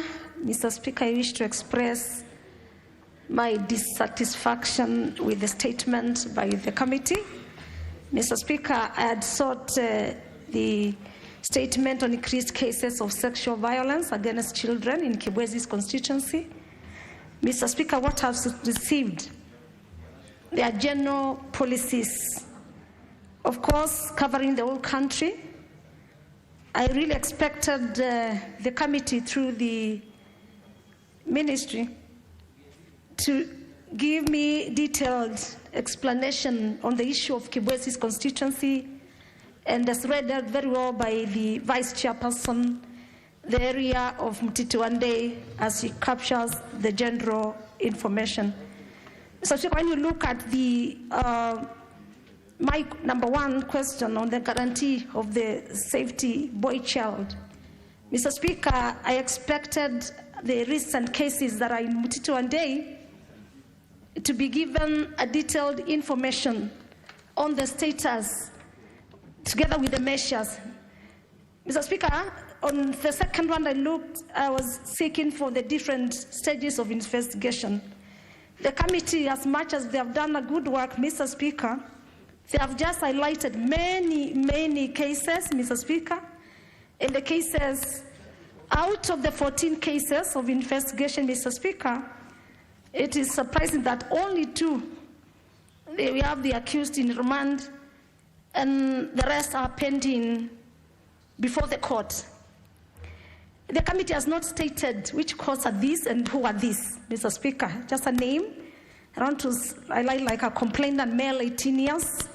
The accused being Christopher Muhiga. Of course, in Kibwezi East, we do not have Muhiga. A male adult, age 26 years, pending before court, Mr. Speaker. In my request on the state, Mr. Speaker, I expected narrowing down to Kibwezi, and especially the area I cited, Mtitiwande, and I'm sure my constituents, they'll feel better, of course, explained through the ministry as they had sent me as their representative, Mr. Speaker. Mr. Speaker, the only one I can see is for Kamba, a woman, a complainant, 12 years, accused Alphonse Mutinda, age 21 years, pending before court. Mr. Speaker, this is not, and I cannot be convinced that this is part of Kibwezi as we generalize, the response on the measures that are being taken. So, Mr. Speaker, through your guidance and indulgence, I would seek that you order the committee narrows down the explanation of the statement to my requests on the cases in Kibwesi's constituency as they give a general response. I thank you.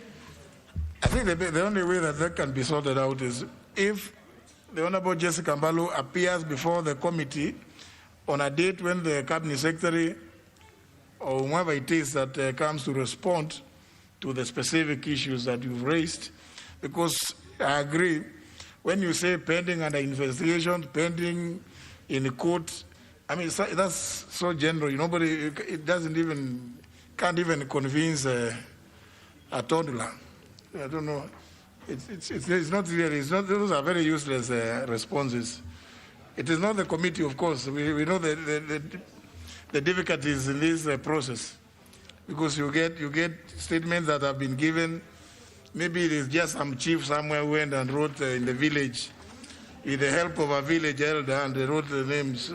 So because we say, as we acknowledge the village elders do such a good job, they may have helped to collect names and say this one is pending in the court, and they may not know the details about the court cases. So, Honorable Vice Chair, I think it would be good that you can give an undertaking that when the Cabinet Secretary appears before the committee, you invite the Honorable Jessica Mbalu so that she can now raise those specifics. Because I'm sure you don't have the details yourself. Maybe we get that undertaking?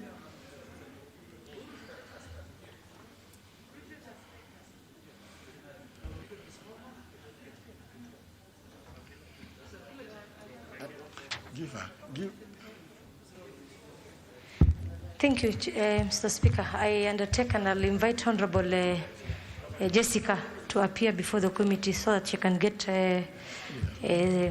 adequate response from the Minister himself. Yeah, Thank you. That's okay, Honorable Mbalu. Yeah, Honorable Kwalicha Gufu, Wario, member for Moyale. OLF.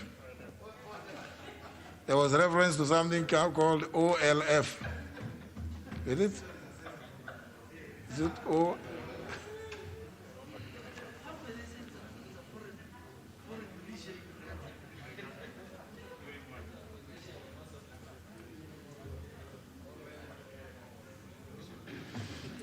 Can't get him.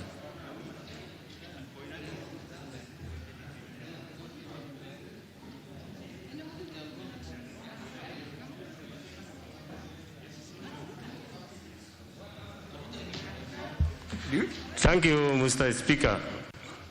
First, I must say I'm disappointed with what we have just heard in this House. Mr. Speaker, my questions are very, very direct. The first one was whether there's any investigation which was carried out on the attack in the areas of Nankombi, Elebor, in Moyale constituency. And what I expected was to say investigation were done, these were the findings, people have been arrested, or the culprits have been arrested, and the displaced people have been assisted to go back to their homes. My second question, Mr. Speaker, sir, was in regard to the reopening of the schools. I earlier said people are doing exams, these guys are, people are misplaced, and they are IDPs in Kenya, not outside. And I was just asking what could be done so that those schools are reopened, Mr. Speaker. The third question was what action the ministry is taking to ensure the administrative and security officers on the ground serve the residents of the two sub-counties, that is Sololo sub-county and the newly created Torbi sub-county, equally and fairly. Mr. Speaker, sir, there's no mention on that completely. The fourth question, Mr. Speaker, is the measures that have been put in place by the majority, by the ministry to curb the increased cases of insecurity, Mr. Speaker, sir, at Funanida. Mr. Speaker, sir, the reply that you have had for yourself is actually one-sided. Calling Borana community dishonesty community, not individuals, Mr. Speaker, sir, I think is not what should be said in this House. A community is not individuals, and I think the committee should have expunged such kind of statement from their report. Mr. Speaker, sir, when I went through the statement, I got it. And yesterday, we were supposed to have virtual meeting with the CS. Mr. Speaker, sir, I was fully prepared, but the meeting was called off because there's no quorum of the committee, Mr. Speaker, sir. And you know the number of times I've been following up these issues.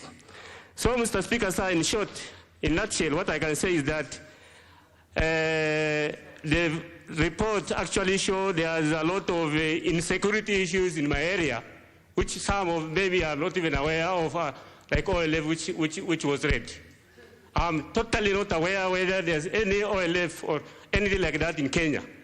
So if the Committee of National Security and Administration can tell this honorable House such kind of statement, Mr. Speaker, I don't know really where we are going.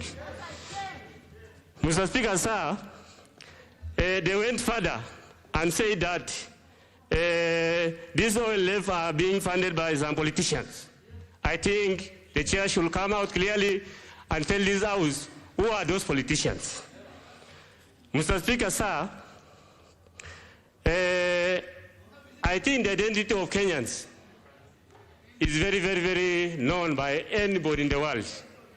Mr. Speaker, sir, when I brought this statement or asked for this statement, it was because of the issues that I have in my constituency on the ground, Mr. Speaker, sir.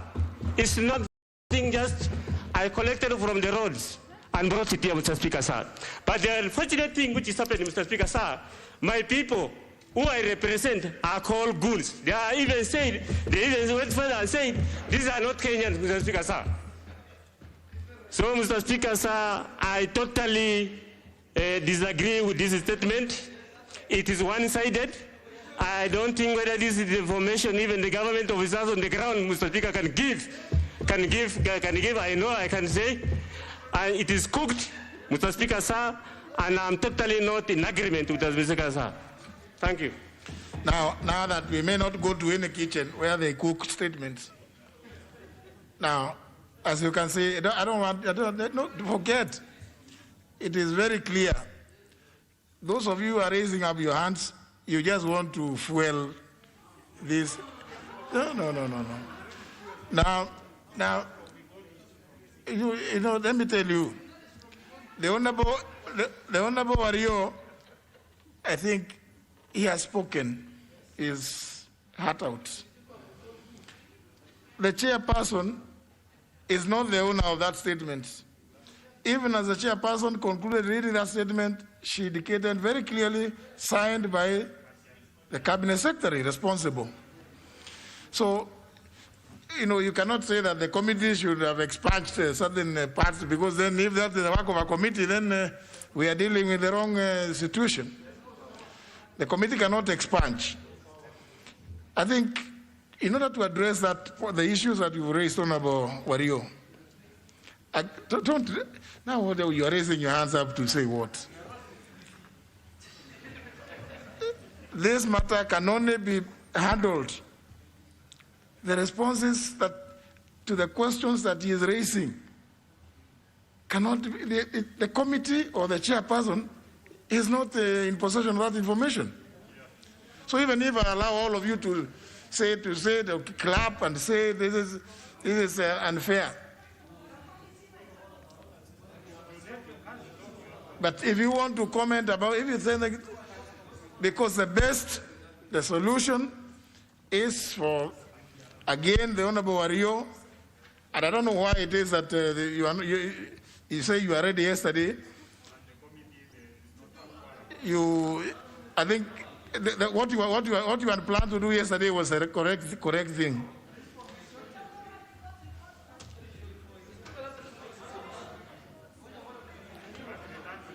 Now, is it about the committee or is it, I don't want anybody to revisit the issues about.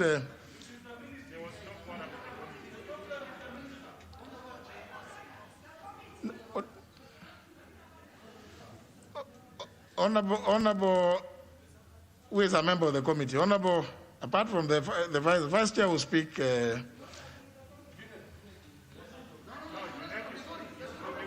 Honorable Makali Mulu. Honorable Makali Mulu, you are a member. You just said you are a member of that committee. Yeah, Honorable Speaker, I'm a member of that committee. And this is what I want to say, Honorable Speaker. I think in Honorable Wario's statement, he did mention that yesterday there was supposed to be a virtual meeting, which was not possible because there was no quorum. Honorable Speaker, I think we need to put the records straight.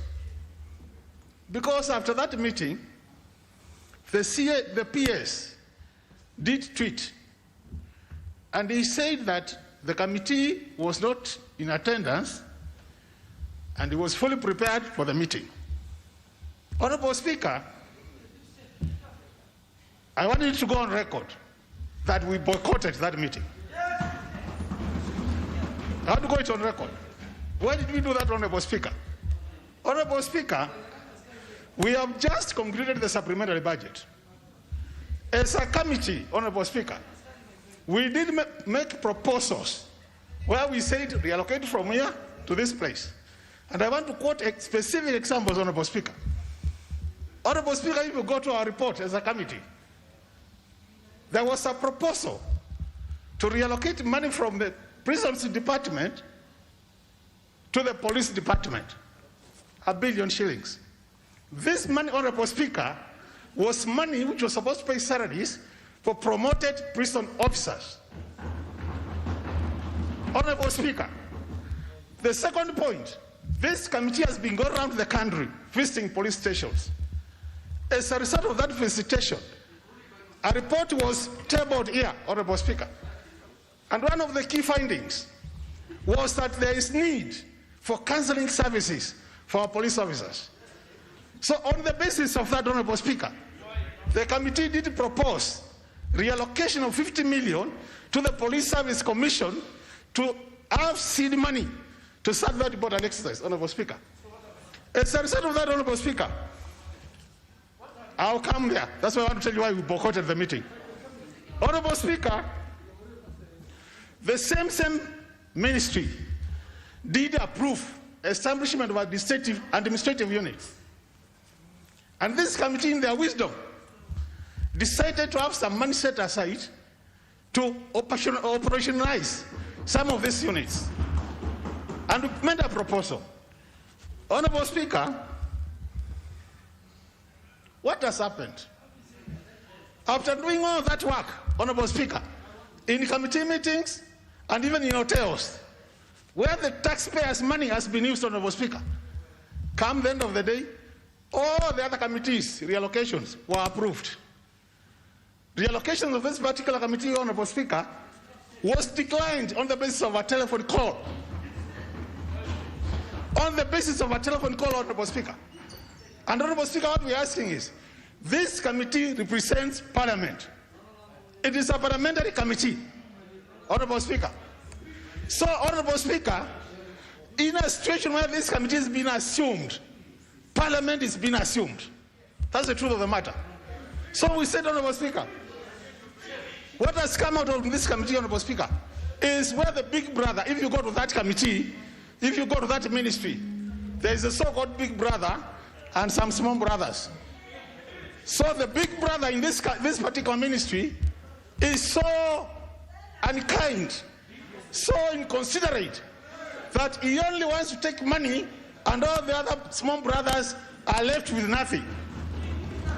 And as representatives of the people, Honorable Speaker, because we represent the prison officers, we represent the police officers, when we come and we say, Honorable Speaker, we need to see fairness as an oversight committee, then, Honorable Speaker, we are told you can't move.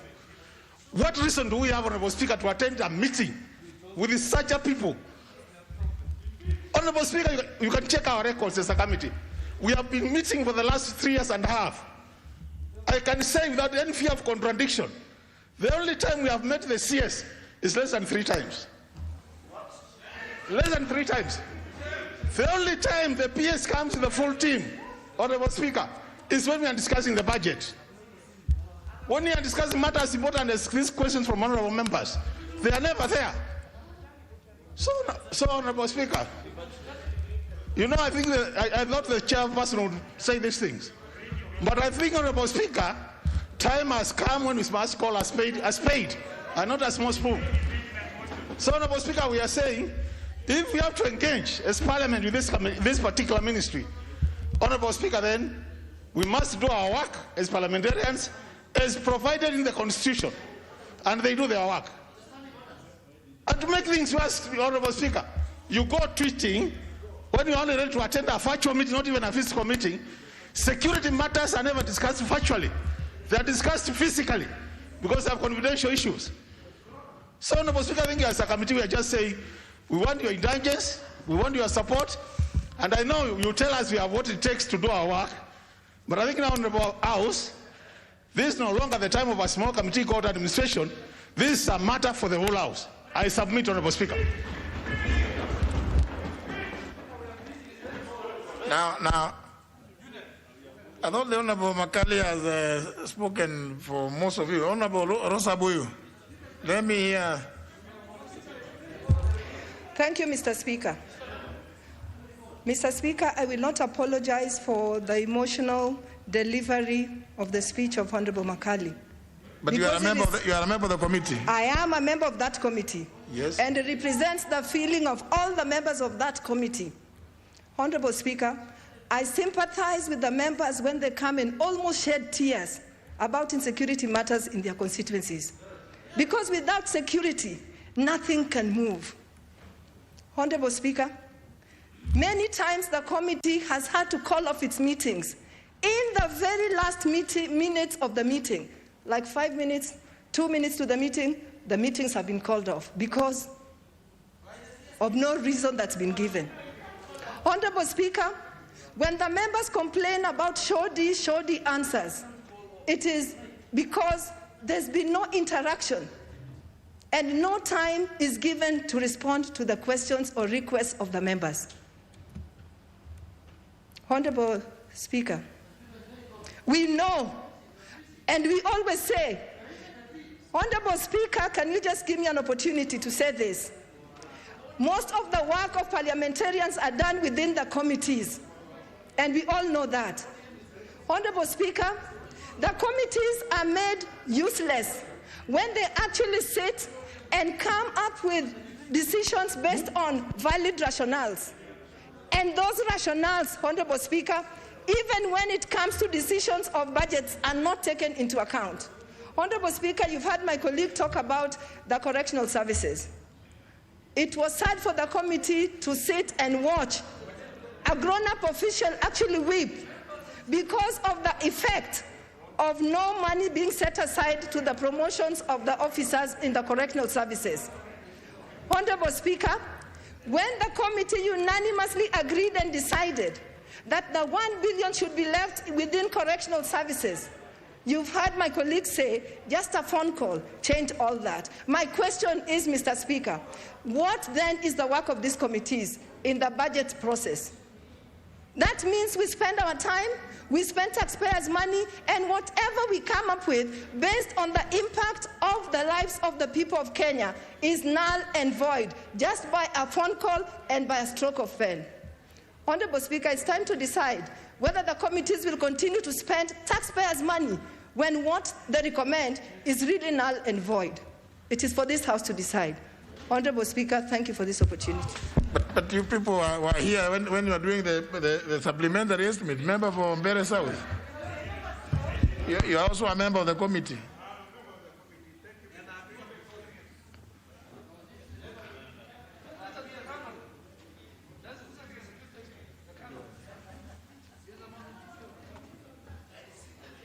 Give him. Oh, don't touch. Thank you, Mr. Speaker, for giving me this opportunity. Matters, security are grave matters. Security is life and death. And yet the ministry treats the matter security frivolously and even something proximate to contempt.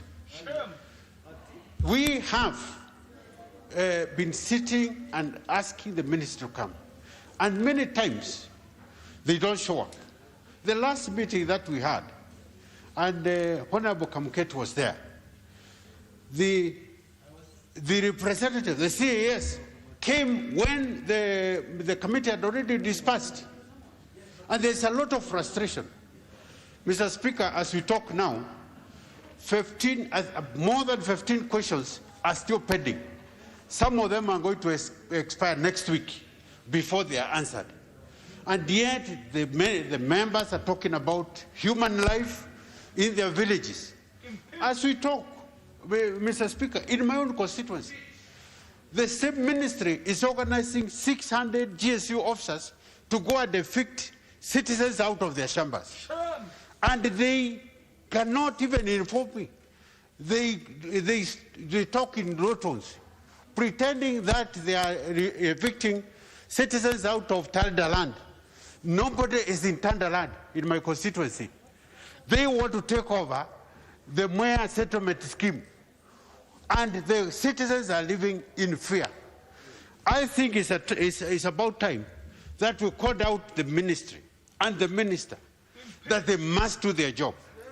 And I hear others saying, oh, to Meshindo. That is why we are here. We are doing our job. And the contempt to the committee is contempt to this House. I submit, Mr. Speaker, that this House should take up, the whole House should take up the matter of CS Interior and deal with it once and for all. Thank you, Mr. Speaker.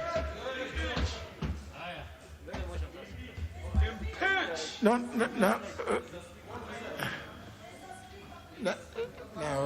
you know, if everybody is just going to talk about their frustration now, what is Honorable Kaluma? Are you also frustrated? Yeah, I thank you, Mr. Speaker. Mr. Speaker, in the Departmental Committee on Administration and National Security, I'm privileged with the permission of the members of the committee to chair the subcommittee dealing with questions, petitions, and legislation. And Mr. Speaker, I share in the frustration of members. These members have come before the committee, like the meeting before the meeting which was boycotted by members yesterday. The members came, and because of the sensitivity of the issues, you remember, Honorable Speaker, the matter for Tiati has been raised, the matter for Moyale, Honorable, Sankok, several of them came. They will confirm to you that we are there waiting 1 hour past the meeting time for just a CS to come. This is a committee, Honorable Speaker, in which I've sat for years and years without seeing the CS come before it. You only see the PS during budget. Budget will come. After that, you don't see them. So we made a special request that because of the nature of the questions we were treating, we want the CS and the PS. Honorable Speaker, this brings me to why we boycotted. They tell us they can only meet us virtually. How do you deal with those sensitive issues that Honorable Kamket is raising on TRT, curfew, and those other issues, and all these members virtually? You don't know who is hearing them. We need to give the directions. So that, honorable members, the fact of the matter is that we boycotted. But we have a problem with that ministry. And Honorable Speaker, we are at a level where we believe the committee is being disrespected. We are at a point of saying, and we'll be requesting the House to join us, that there must be some very drastic actions. I mean, we are a committee of parliament, but we are representing this parliament. We have overprotected, and this is our feeling as committee members, and members would agree with us. We have overprotected this particular department with money protecting them from Parliament to an extent, Honorable Speaker, that the Cabinet Secretary and the PS for Interior believe they are superior to this House. They cannot be. So, Honorable Member, I'm sorry we did not deal with the matters tomorrow, but we are doing it as a signal to the Ministry that we must treat the matters being brought to this floor and which we'll be transacting as a committee as very serious representatives of this House when we deal with them. I request, Honorable Speaker, that we apologize to the members, but those matters, and we insist, are not matters that can be dealt with virtually. And Honorable Speaker, you made a ruling here that it is for each committee to determine what are these issues for which you need the CS and what are the issues which can be delegated. You will confirm, Honorable Speaker, that for the last 3 years, we've never required our CS to come before us, unless it is very necessary. The one time he came, you remember, he was lecturing the nation through the committee about court orders. I was not there. I've been in the committee, I've never seen him. Our PS has never been before the committee. And we're doing that because sometimes they say they are busy. We are saying if the answer is necessary, well and good. But they have been giving us general answers, and in helping members and the nation for whom you are asking these questions, we are saying we need engagement with the CS and the PS in a manner that can give us answers that can be implemented and that can be followed up and enforced. I thank you, Honorable Speaker.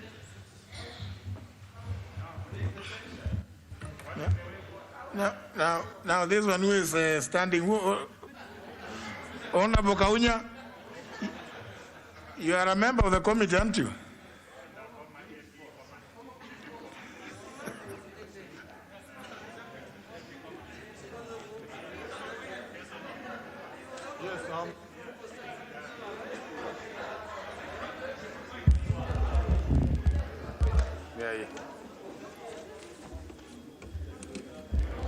Thank you, Honorable Speaker.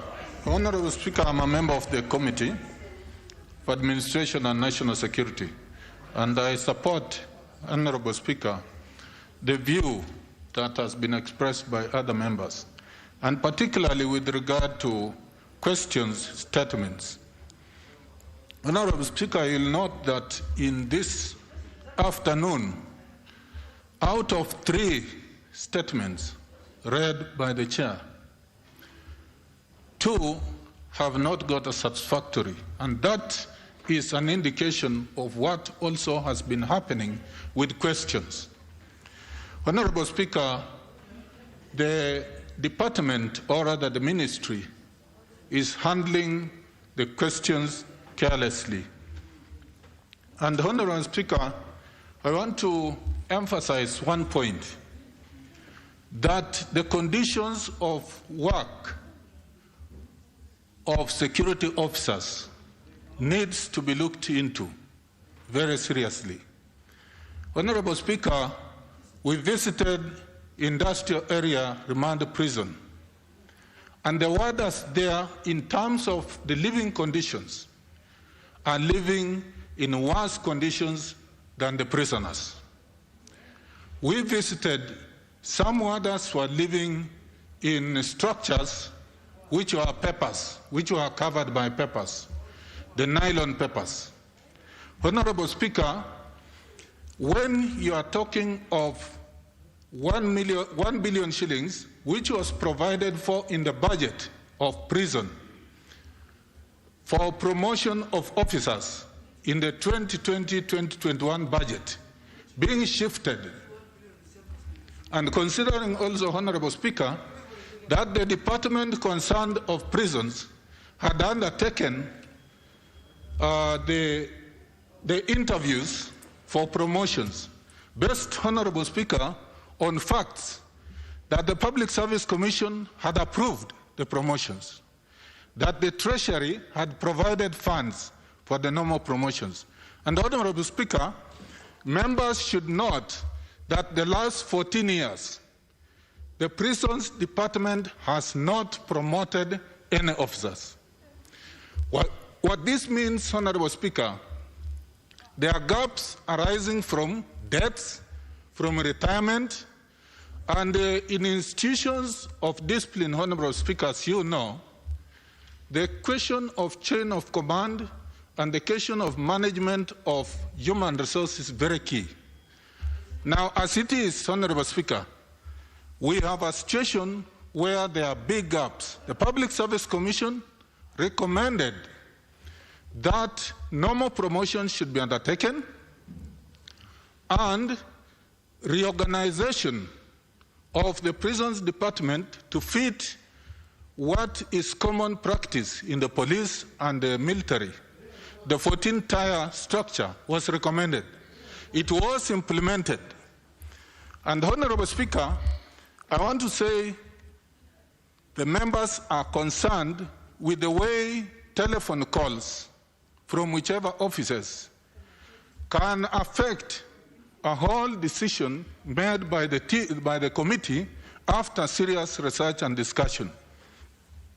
And Honorable Speaker, I want to emphasize that it is important to look at the welfare of security officers, police officers, and the prisons officers equally. You can't shift money which was meant for promotions. The promotions interviews have been done. The officers are stuck. So what it means, there will be demoralization. And Honorable Speaker, that can be a recipe for problems in the disciplined forces. So I urge, Honorable Speaker, that you give this committee support and direction so that this House be able to ensure this ministry respects the House. Thank you, Honorable Speaker. Now, honourable members, no, there must be closure to, we can't speak endlessly. We must look for a solution. And none of you is suggesting a solution. Now, this is the solution. Don't, Honorable Tekla, don't raise hand up here, Isn't that Honorable Tekla? Oh, that's what Chepkon. Yeah, Kathambi Chepkon. Even if you sit very far, I still, I know most of you by your faces, even when you have masks. So, honourable members, we must look for some solution to this matter. We can't allow it to continue this way. And it can't be that members will seek statements, will ask questions, and then no satisfactory answers given. Somebody must be held accountable. But before the House, resolves one way or the other, I am directing that a meeting to take place, chaired by the leader of the majority party, in the presence of the majority whip and members of the Committee on Administration and National Security, at which meeting the Cabinet Secretary for Interior and something, coordination, and the Principal Secretary responsible,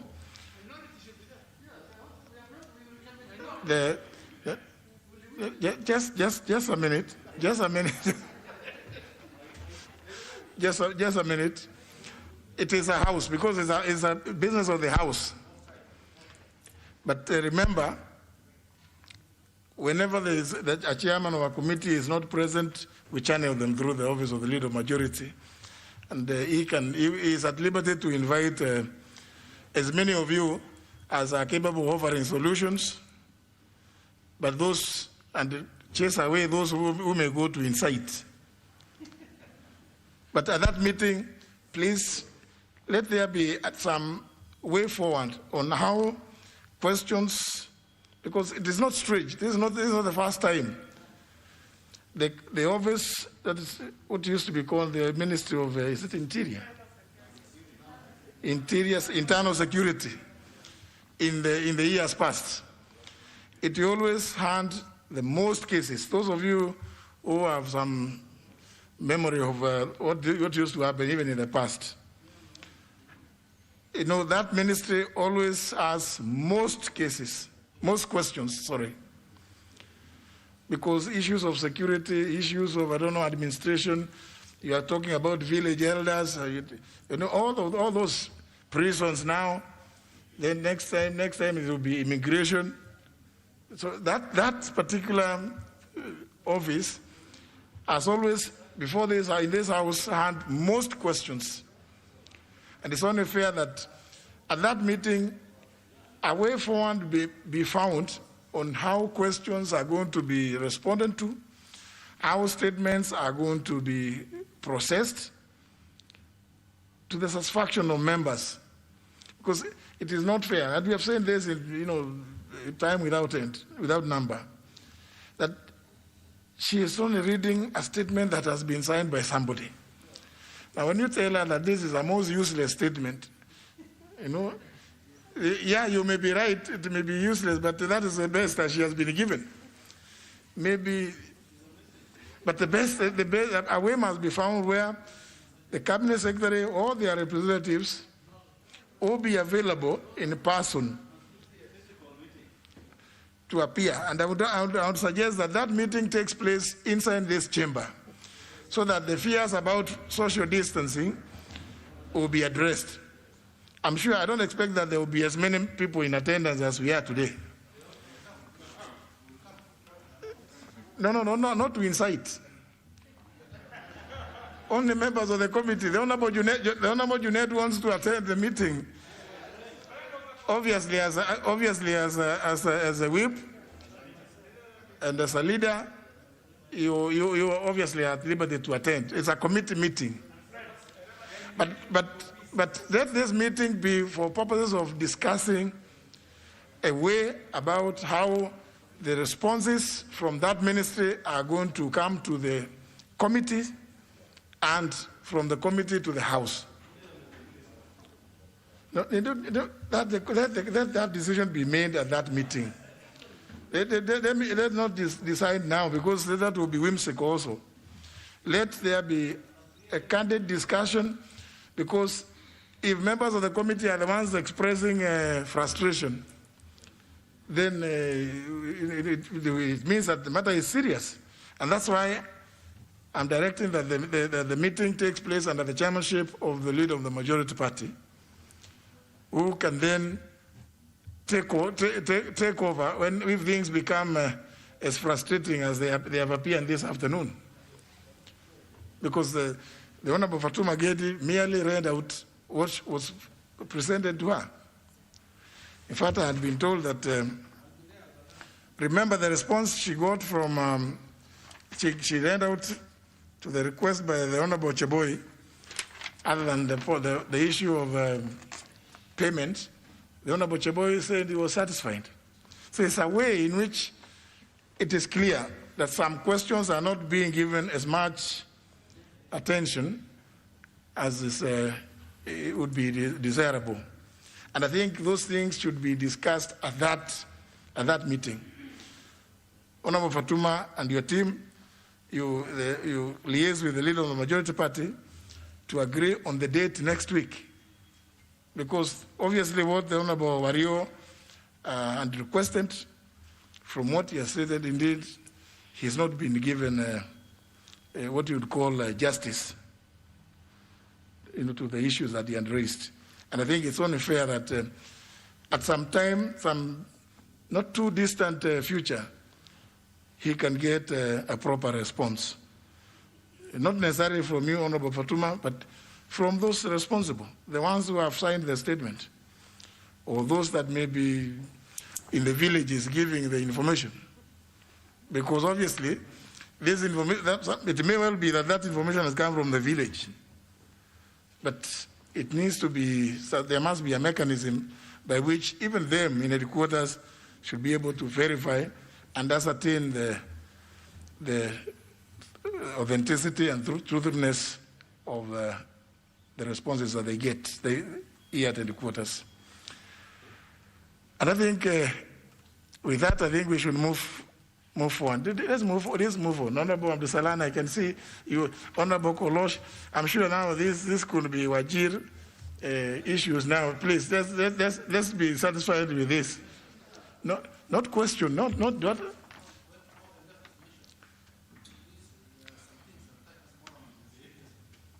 they will be dealt with that day. Because because even if you ask questions, you're asking me, I don't know anything about what is in your villages. The chairman is just here. Now you want to ask the chairperson what happened in the village? She is here. Let this meeting happen. It will bring out, I'm sure, perhaps, hopefully, a more conducive way of processing these statements and responses and questions and answers. Hopefully. And if we all go into the meeting with open minds. Honorable Tiende Molo. Mr. Speaker, I think you've given clear guidance on that issue, and therefore I'll not speak on the more substantive aspects. But there are just two that perhaps are important to speak to, because it affects more than just the committee. And Mr. Speaker, I think it's important that even as the chairs read the statements as prepared in response, they look at the language. The language was rather intemperate. And it is important that even as you respond on a given answer, you find a way of asking the responder to tamper it. The second procedural issue is what I heard Honorable Wario say, that initially he was to attend the meeting and the meeting boycott did not happen, which then begs the question whether the answer was ripe. It probably suggests that it should have been withheld until such time as the meeting now you are suggesting. But my last point, Mr. Speaker, is a more procedural point. I'd have raised it earlier, but I thought I could raise it now, because we are all aware that the chair of the committee is indisposed and not really sitting here right now. Mr. Chairman, Mr. Speaker, we may have to consider at some point, either as a House or in terms of your discretion under Standing Order 31, read with Standing Order 1, in terms of the sittings that we had extended.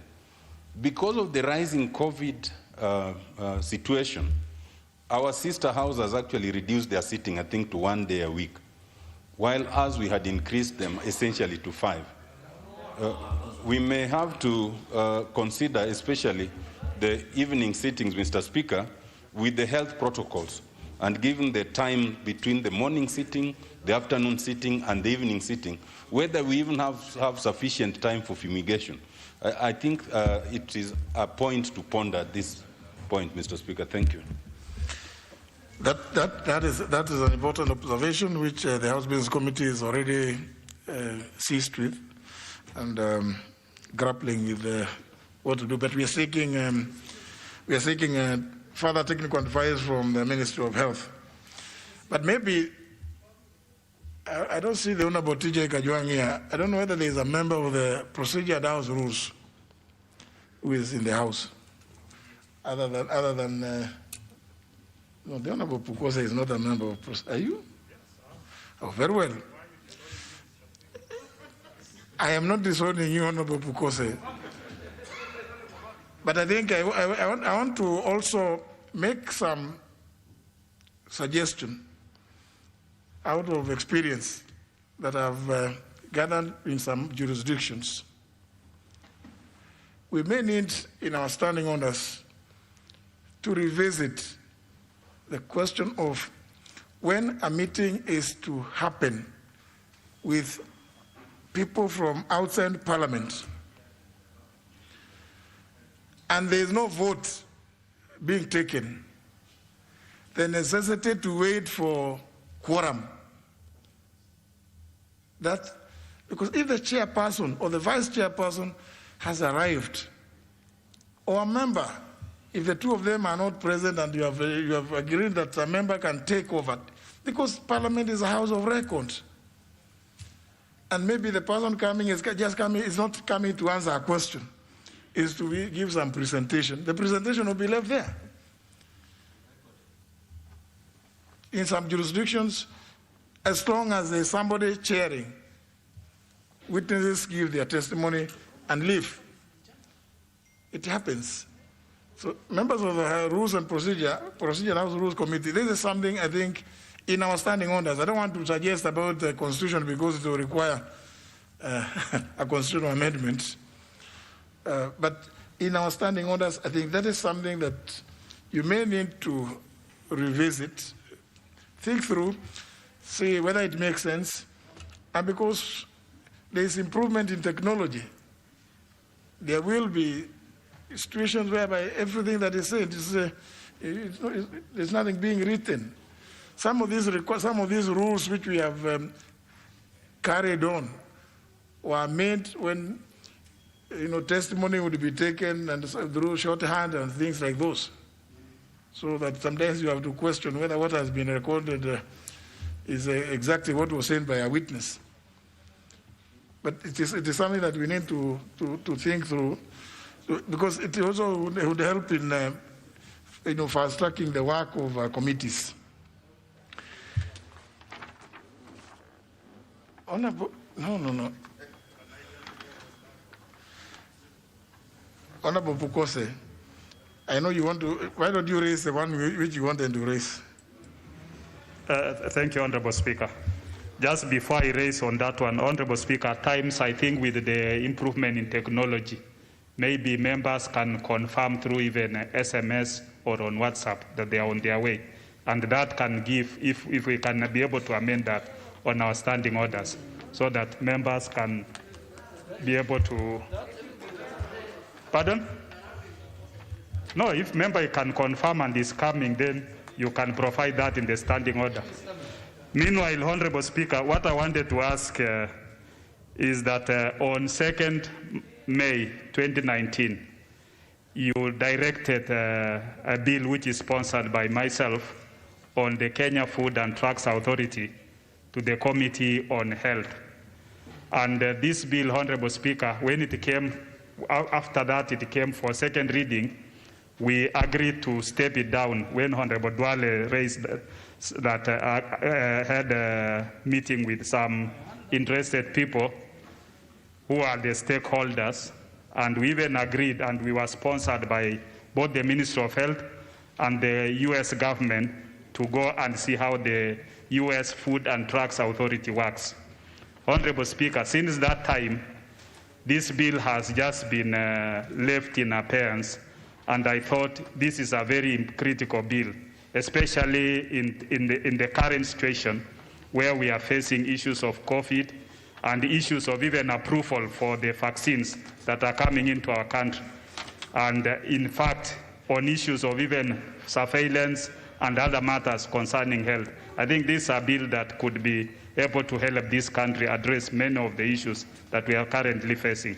And I request that you give direction on this, considering the other, on Tuesday, that you gave a direction that with or without the report, the PPI constitutional bill should be tabled, that this bill also be put on the order paper so that this House can dispense with it. Thank you, Honorable Speaker. Yes, I did get your letter of concern. I'm alive to the fact that that bill was read for the first time on 2nd of May 2019. It was referred to the Departmental Committee on Health. The Departmental Committee on Health has never considered the bill. Obviously, almost close to 2 years. I think it's not. It doesn't speak very well of that committee. So my direction is that the committee tables a report before the House on Thursday 1st, for the bill to be on the order paper on the Tuesday following that day, the week after. The clerk will implement that. The committee is, I don't know, I don't see the chairperson, but, and please, members, chairmen of committees, we don't sit on members' bills. You know, sometimes we are told that the ministries are preparing something similar, then nothing happens. So, you know, you really frustrate members when you don't process their bills. Bring them here, there is sufficient expertise in the House. There was a statement which was to be delivered by the Honorable Florence Mutua to the Honorable Duale. I'm told the Honorable Duale is satisfied with the response. Is that correct?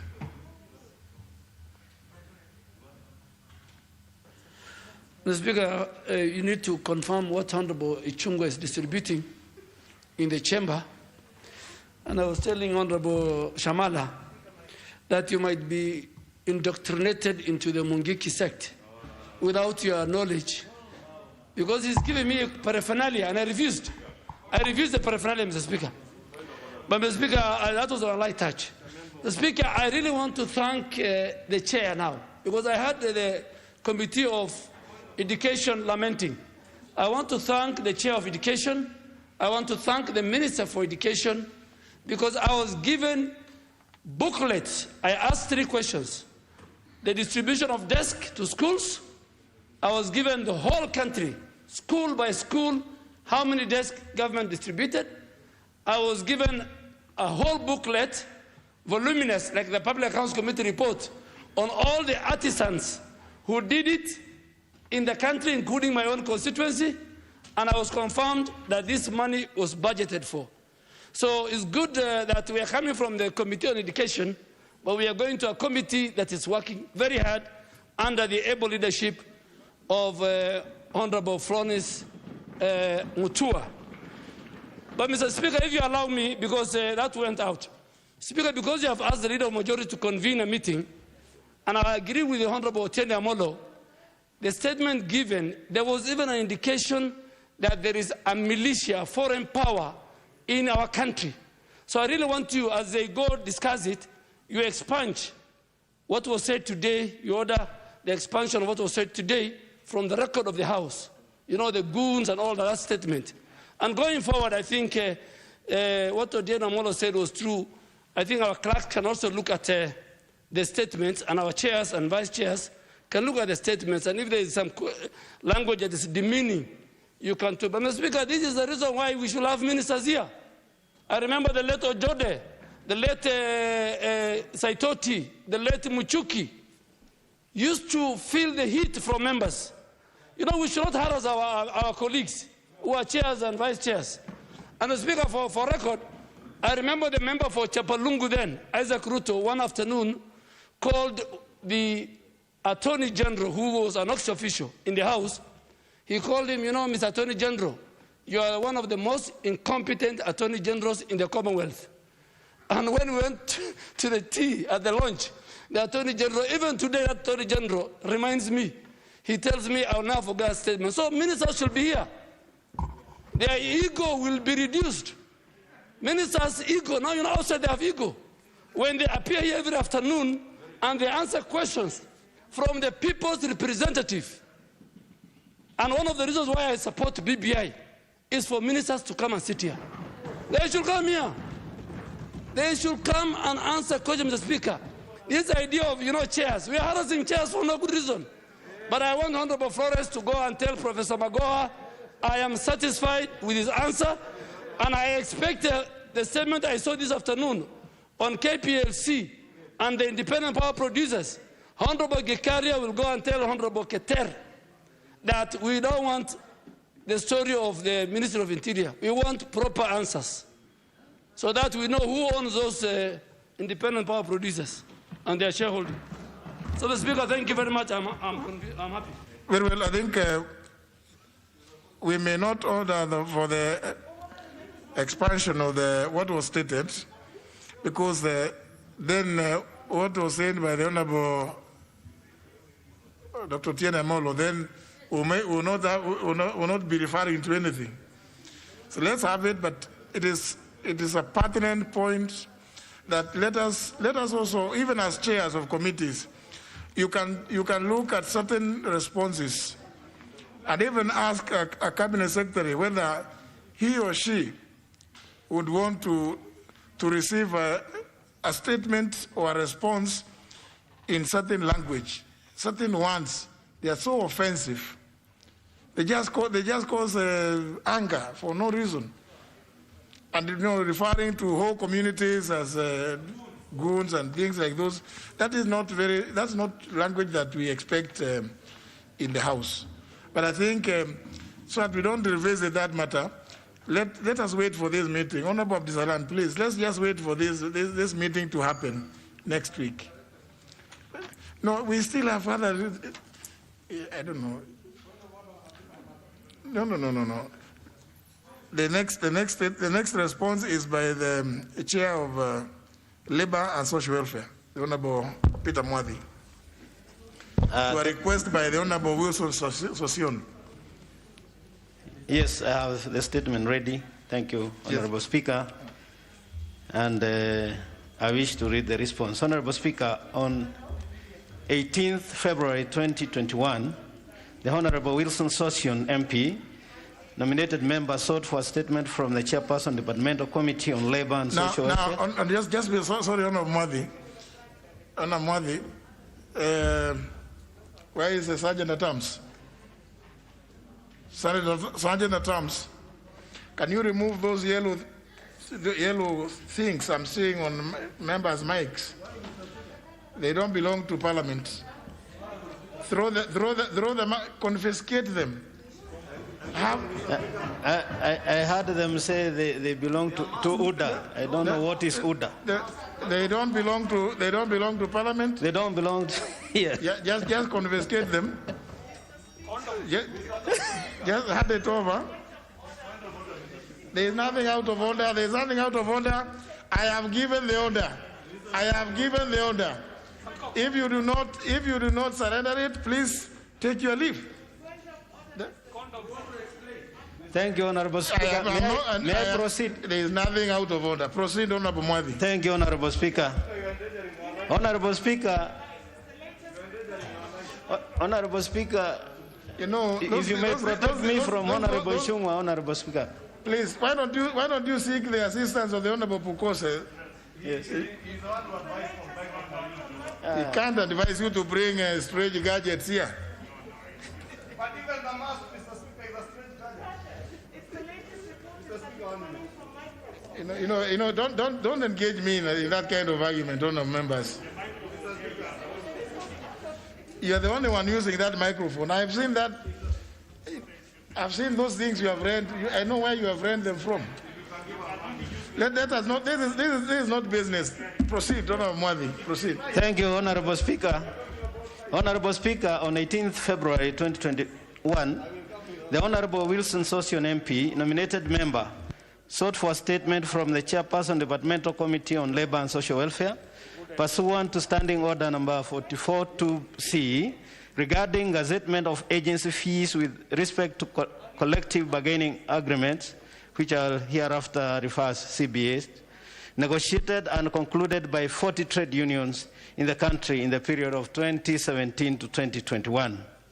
The member refers to Section 49 of the Labor Relations Act 2007, which provides for the payment of agency fees to trade unions by an employer after effecting deductions from an employee's salary. In particular, Honorable Speaker, the Honorable member sought information regarding 5 questions, which I'll read out, and then I'll read the response from the Ministry for each question. Question number 1, Honorable Speaker, is why the Cabinet Secretary for Labor and Social Protection has violated Section 49 of the Labor Relations Act 2007 by not gazetting agency fees that was negotiated and concluded in the CBAs by Kenya National Union of Teachers, that is NAT, University Academic Staff Union, WASU, Kenya National Union of Nurses, KNAN, Dock Workers Union, among others. As to that question, Honorable Speaker, the response from the Ministry is as follows. The Ministry has not violated Section 49 of the Labor Relations Act 2007 by not gazetting agency fees negotiated in collective bargaining agreements as alleged. The Cabinet Secretary has received a total of 37 applications for deduction of agency fees. The Ministry continues to process these applications for gazettement and is keen to ensure fairness in procedure and compliance with the law. There he attaches Annex 1, which is here, and I will table after I finish with the statement. As to question number 2, which is why the CS has ignored applications by unions for the agency fees despite the said unions fulfilling the requirements set out in subsection 2A, 2B, 2C, and 2D of section 49 of the Labor Relations Act, the answer is as follows: that the ministry has not ignored applications for issuance of agency fee by trade unions as alleged. The ministry continues to process the applications in accordance with the provisions of section 49(1) of the Labor Relations Act, and hereby attach Annex 2, which I also have here, and I will table after this, reading the statement. Question number 3, Honorable Speaker, is why the CES has failed to implement section 49 of the Act, which employers continue to Why the CES has failed to implement section 49 of the Act while the employers continue to offload membership from union registers or withdrawing checkoff, making it extremely difficult for unions to organize and conduct their programs as provided for in Article 41 of the Constitution, despite some unions obtaining court orders compelling the CES to award agency fees.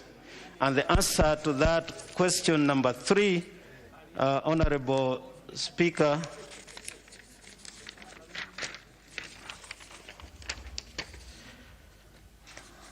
is as follows. The ministry has not failed to implement section 49 of the Labor Relations Act as suggested. The ministry identified various challenges which mainly concern the lack of statutory form for filing an application for agency fee by trade unions. This has resulted in various challenges which include inconsistency in documentation and information filed by parties, e.g. Inclusion of bank details like the branch and the bank, and the application not filed not showing the details of individuals, or whether it's a common account for the union or for collection of the dues. 2, great disparities in amounts payable between employers in the same union. 3, agency fee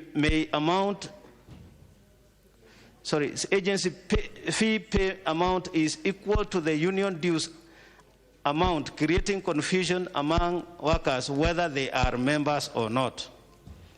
4, complaints by members of misappropriation or misuse of union funds in certain instances, and several are in court in this regard.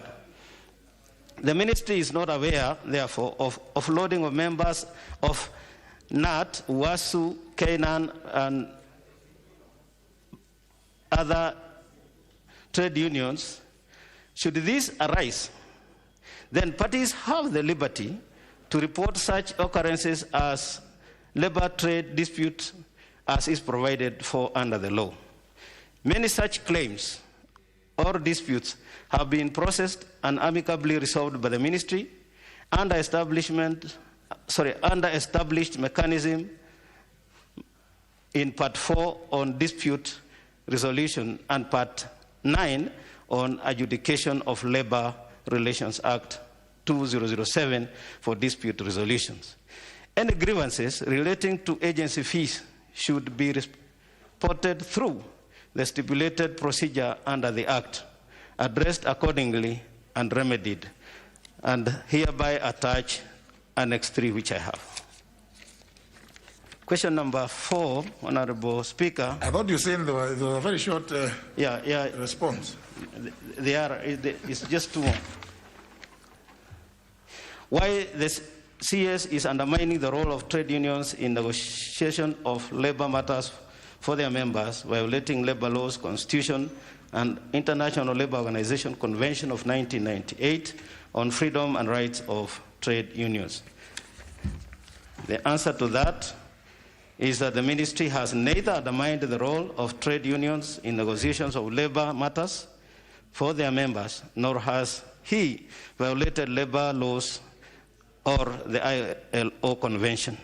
He has continued to discharge his duty as mandated by law and put into place necessary measures to promote and protect freedom and rights of trade unions.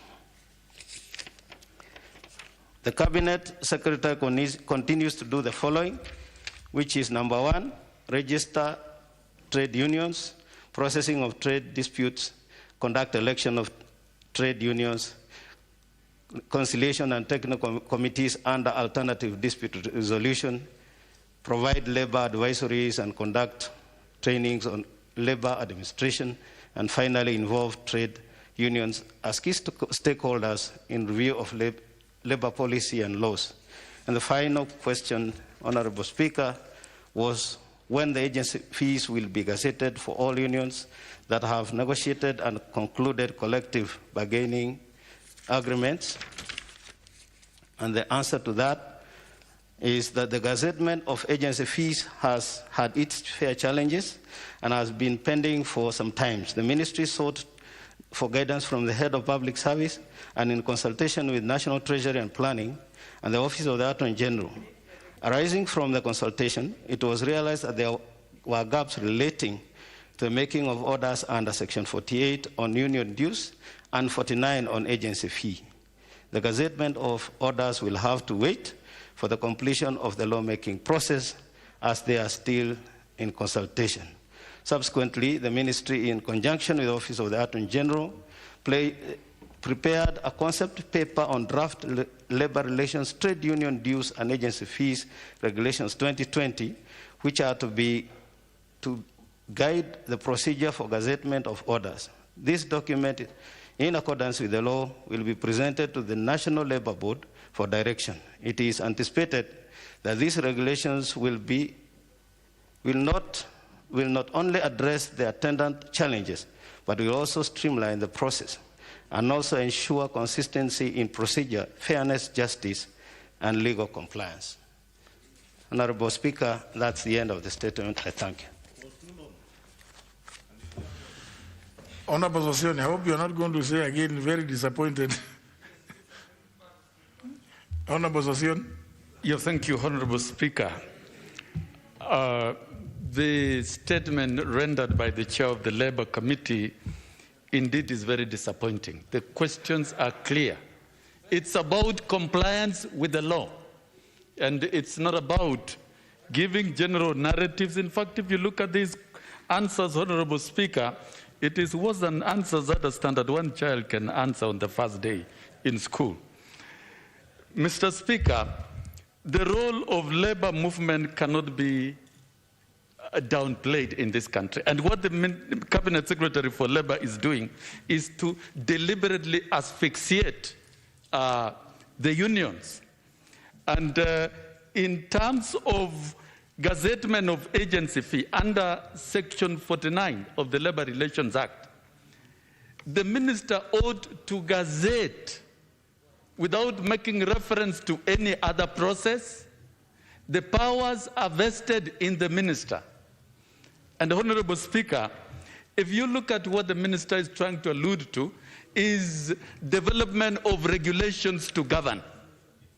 Honorable Speaker, justice delayed is justice denied. We are in the month of March 2021, and we are talking about CBAs that were negotiated in 2017. That comes to the end in the month of June. And we cannot be engaged in these altercations for the entire period of 4 years. Honorable Speaker, looking at the answers from the Cabinet Secretary, which we have shared with the various constituencies, they are very unsatisfactory, and it only leads to killing of trade unions. Honorable Speaker, one of the questions in offloading of membership, looking at various unions in this country, membership has been offloaded deliberately from WASU, Local Government Workers Union, and UKCS, from 70,000 to 30,000. 70,000 to 30,000. Kenya National Union of Teachers, from 200,000 to 17,000. Kenya Medical Practitioners and Dentists Union, to 0. Kenya National Union of Nurses, to 0. Clinical Officers Union, to 0. There are deeper issues and very grievous, Honorable Speaker, that needs to be answered by the CS. It is not an option and it is not a choice when it comes to gazettement of agency fee. Further, Honorable Speaker, there are court orders compelling the minister to gazette. One of them I have here is dated 23rd January 2019 with respect to KNUT. And it is an order of the court, and it has not been appealed against by the minister. So, Honorable Speaker, I think this is another frivolous and contemptuous response from the Cabinet Secretary, who is presiding on behalf of the government in the killing of trade unions in this country. Honorable Speaker, trade unions are essential in the growth of our economy and, of course, in strengthening of good governance in this country. And when a Cabinet Secretary deliberately presides on behalf of government in killing of unions, it should worry us. Honorable Speaker, I reject these answers. It's unsatisfactory, and probably, Honorable Speaker, this is a minister who deserves to be impeached, because when you violate the law, there's no other option. But, Honorable Speaker, I would suggest the same minister is made to urgently appear before the Labour Committee and of course, explain in details and answer these questions afresh. Because when there is a court order that the minister has not appealed against. Now, I think the long and short of what you are asking for is for the minister to appear. All this discourse, I mean, well, it may be good out there, of course. It makes a lot of political mileage, but I suppose what you would want is for him to come so that you can take him to task, isn't it? In the manner that you appear to be as agitated as, including the Honorable Kaluma. As you can see, Honorable Speaker. Honorable Member Voseme. Yeah, because the Honorable Speaker, killing of... Now, what? But now, see now, Honorable Members, so I can see some of you raising up your hands. So you want to talk to yourselves? Because I'm unlikely to be that minister. Even though the Honorable Association says there's a minister who deserves to be impeached. But so what is it the best thing that the appearance of the minister? Now, you know, you see the Honorable, the Honorable Nyikal.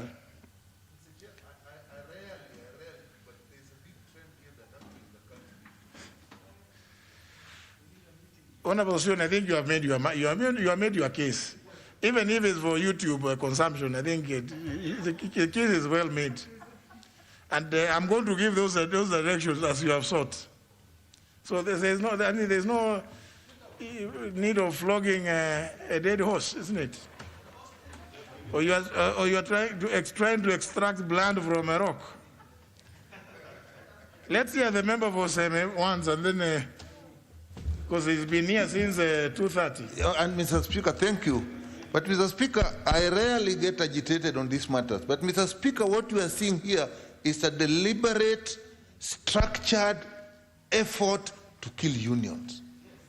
If you look at these answers, the reason why they're not doing gazettement, is involving as administrative matters such as bank accounts for collection. That's just a process. Collection procedures, those are just a process. And then he says that this matter is pending and has been met with a lot of difficulties. Then they goes on to say that they have sought guidance. At the same time, they're saying they're doing a concept paper which will then be put forward for gazettement.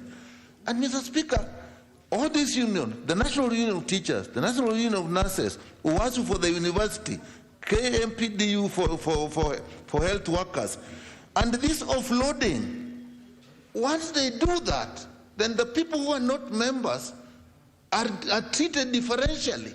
We saw that with NAT, so that they don't deduct, and they are not deducting, and now they say you are not a member, and then now they are treating them differentially, basically weakening the unions. Unions stabilize industries. So, Mr. Speaker, let the whole world know that there is a trend in this country to kill trade unions in virtually all service industries. That has to come out, and let that minister come here and let some of us know and come. You may not know, but a trade union or an activist background, and I can see what is being done.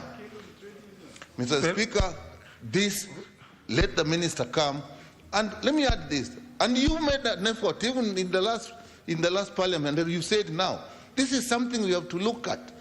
You made an effort, I know one time, you even prepared where the minister will sit to meet the requirements of the Constitution that they're not in the House. That was shot down. But when the minister in charge of Treasury comes, how come that is acceptable? The other ministers can come and be exactly where that minister sits, and then we can face them. Mr. Speaker, this is a bigger picture that I think we need to look at. The executive is increasingly becoming rather rogue.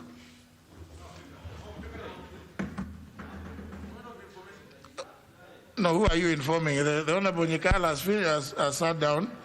Honorable Ishongwa, what is your point of order? Thank you, Honorable Speaker. I really want to agree with what Professor Nyikal, who in the recent past has defined what government is to us. Honorable Speaker, it is indeed true, or it seems true, that there is a deliberate and calculated process of killing trade unions, not just the teachers' trade unions, even in the health sector where Professor Nyikala has worked in. And I wanted to plead, Honorable Speaker, that besides the minister in charge of labor, Honorable Speaker, if you listen to the chair of the committee carefully, there are issues that touch on the head of public service. There are issues that touch on the Attorney General, especially on the issues that the Honorable Sosion is talking about regarding court orders that are not being followed, Honorable Speaker. And the Attorney General being the government's chief legal advisor. I think, Honorable Speaker, I want to appeal that you do direct, besides the Minister for Labor, the Attorney General and the head of public service do appear before the Labour Committee together with the Minister for Labour, so that if it is the issues to deal with those directives that are being said in the statement that came from the head of public service, the head of public service comes and appears before the committee to explain to members why he's giving directives that are ultra-vires. Two, issues to touch on court orders, Honorable Speaker. I think it's only the Attorney General who can properly guide government, because we may be crucifying a Minister for Labour, and maybe it is general government policy. Therefore, let the minister come with his chief legal advisor, who is the Attorney General, and the head of public service, Honorable Speaker. On a lighter note, Honorable Speaker, you did order my microphone to be removed because of the color, and I noticed your gown has the color yellow and black. Honorable Speaker, you also did indicate that those things were not parliamentary, including this mask, Honorable Speaker. The House or Parliament, and you are the chair, Honorable Speaker, with all due respect to you, you are the chair of the Parliamentary Service Commission. Either you allow me to have the yellow cover for the microphone because of the fear I have for this COVID-19 pandemic, Honorable Speaker, and the use of these microphones, or you do order the Parliamentary Service Commission and the clerk's office to provide either black with yellow or yellow with black covers, or even green, for that matter, the green the clerks are wearing. Otherwise, Honorable Speaker, if you remove my microphone cover because it is yellow, and there's a general fear of the color yellow in the recent past in this country, I don't know for what reasons, Honorable Speaker, just allow us to have, you can see the Honorable Shamala, who had been very kind to give one of the covers, has a very beautiful mask with the Kenyan colors, the flag, the coat of arms, and green. And you know, there are people who like the color green. I'm just in love with the color yellow. I could not see you there clearly, Mr. Speaker, were it not for that yellow line on your gown. Therefore, I want to plead that you do rescind your decision of confiscating my covers. Otherwise, we'll keep pushing these microphones away, Honorable Speaker. Now, of course, that was a brief period of entertainment. No, they will not be returned because we don't know where those ones came from. We have microphones which are okay, and I'm sure everybody heard what the Honorable Ishong was saying, even without the yellow object that he had brought into the chamber, without the leave of the Sergeant at Arms. Honorable Mwadi, the chair, do you want to respond to what the Honorable Sosion just said, or would you just say to help address the issues raised by the Honorable Sosion? We have you, and you invite the Cabinet Secretary. Let's not at this point, without hearing the Cabinet Secretary, rush to invite the other officials. Because you may invite people to come and just sit there, and the kind of response that you've read may not be read. Honorable Speaker, I earlier engaged Honorable Sion. Honorable Speaker, he really tried to take me to task, and I told him this is the answer as received.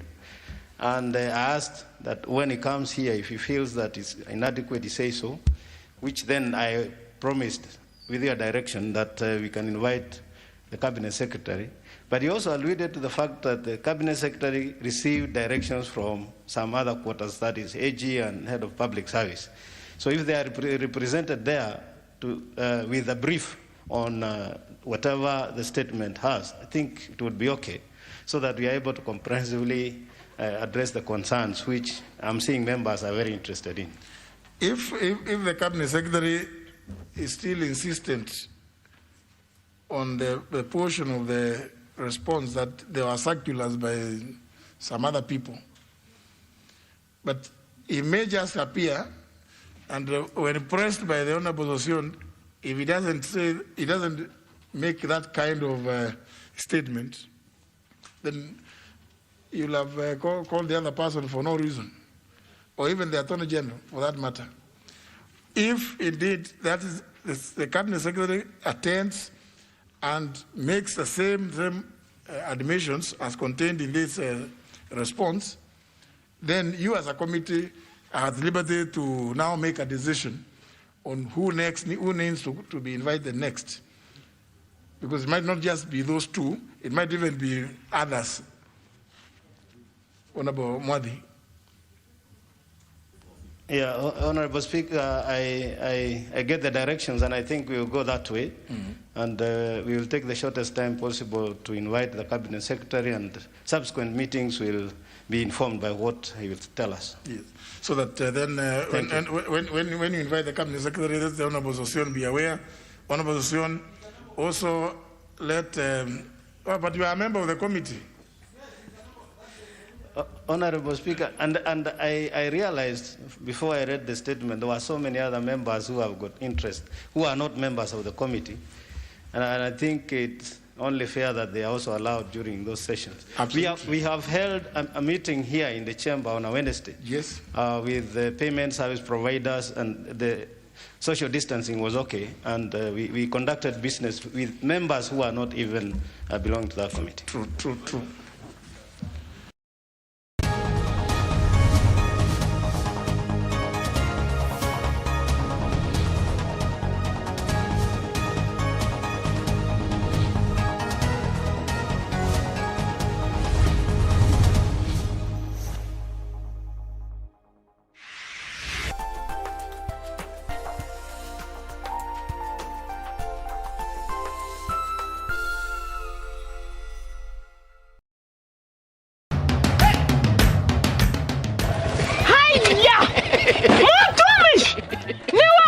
Ni mimi. Ulitoa pikipiki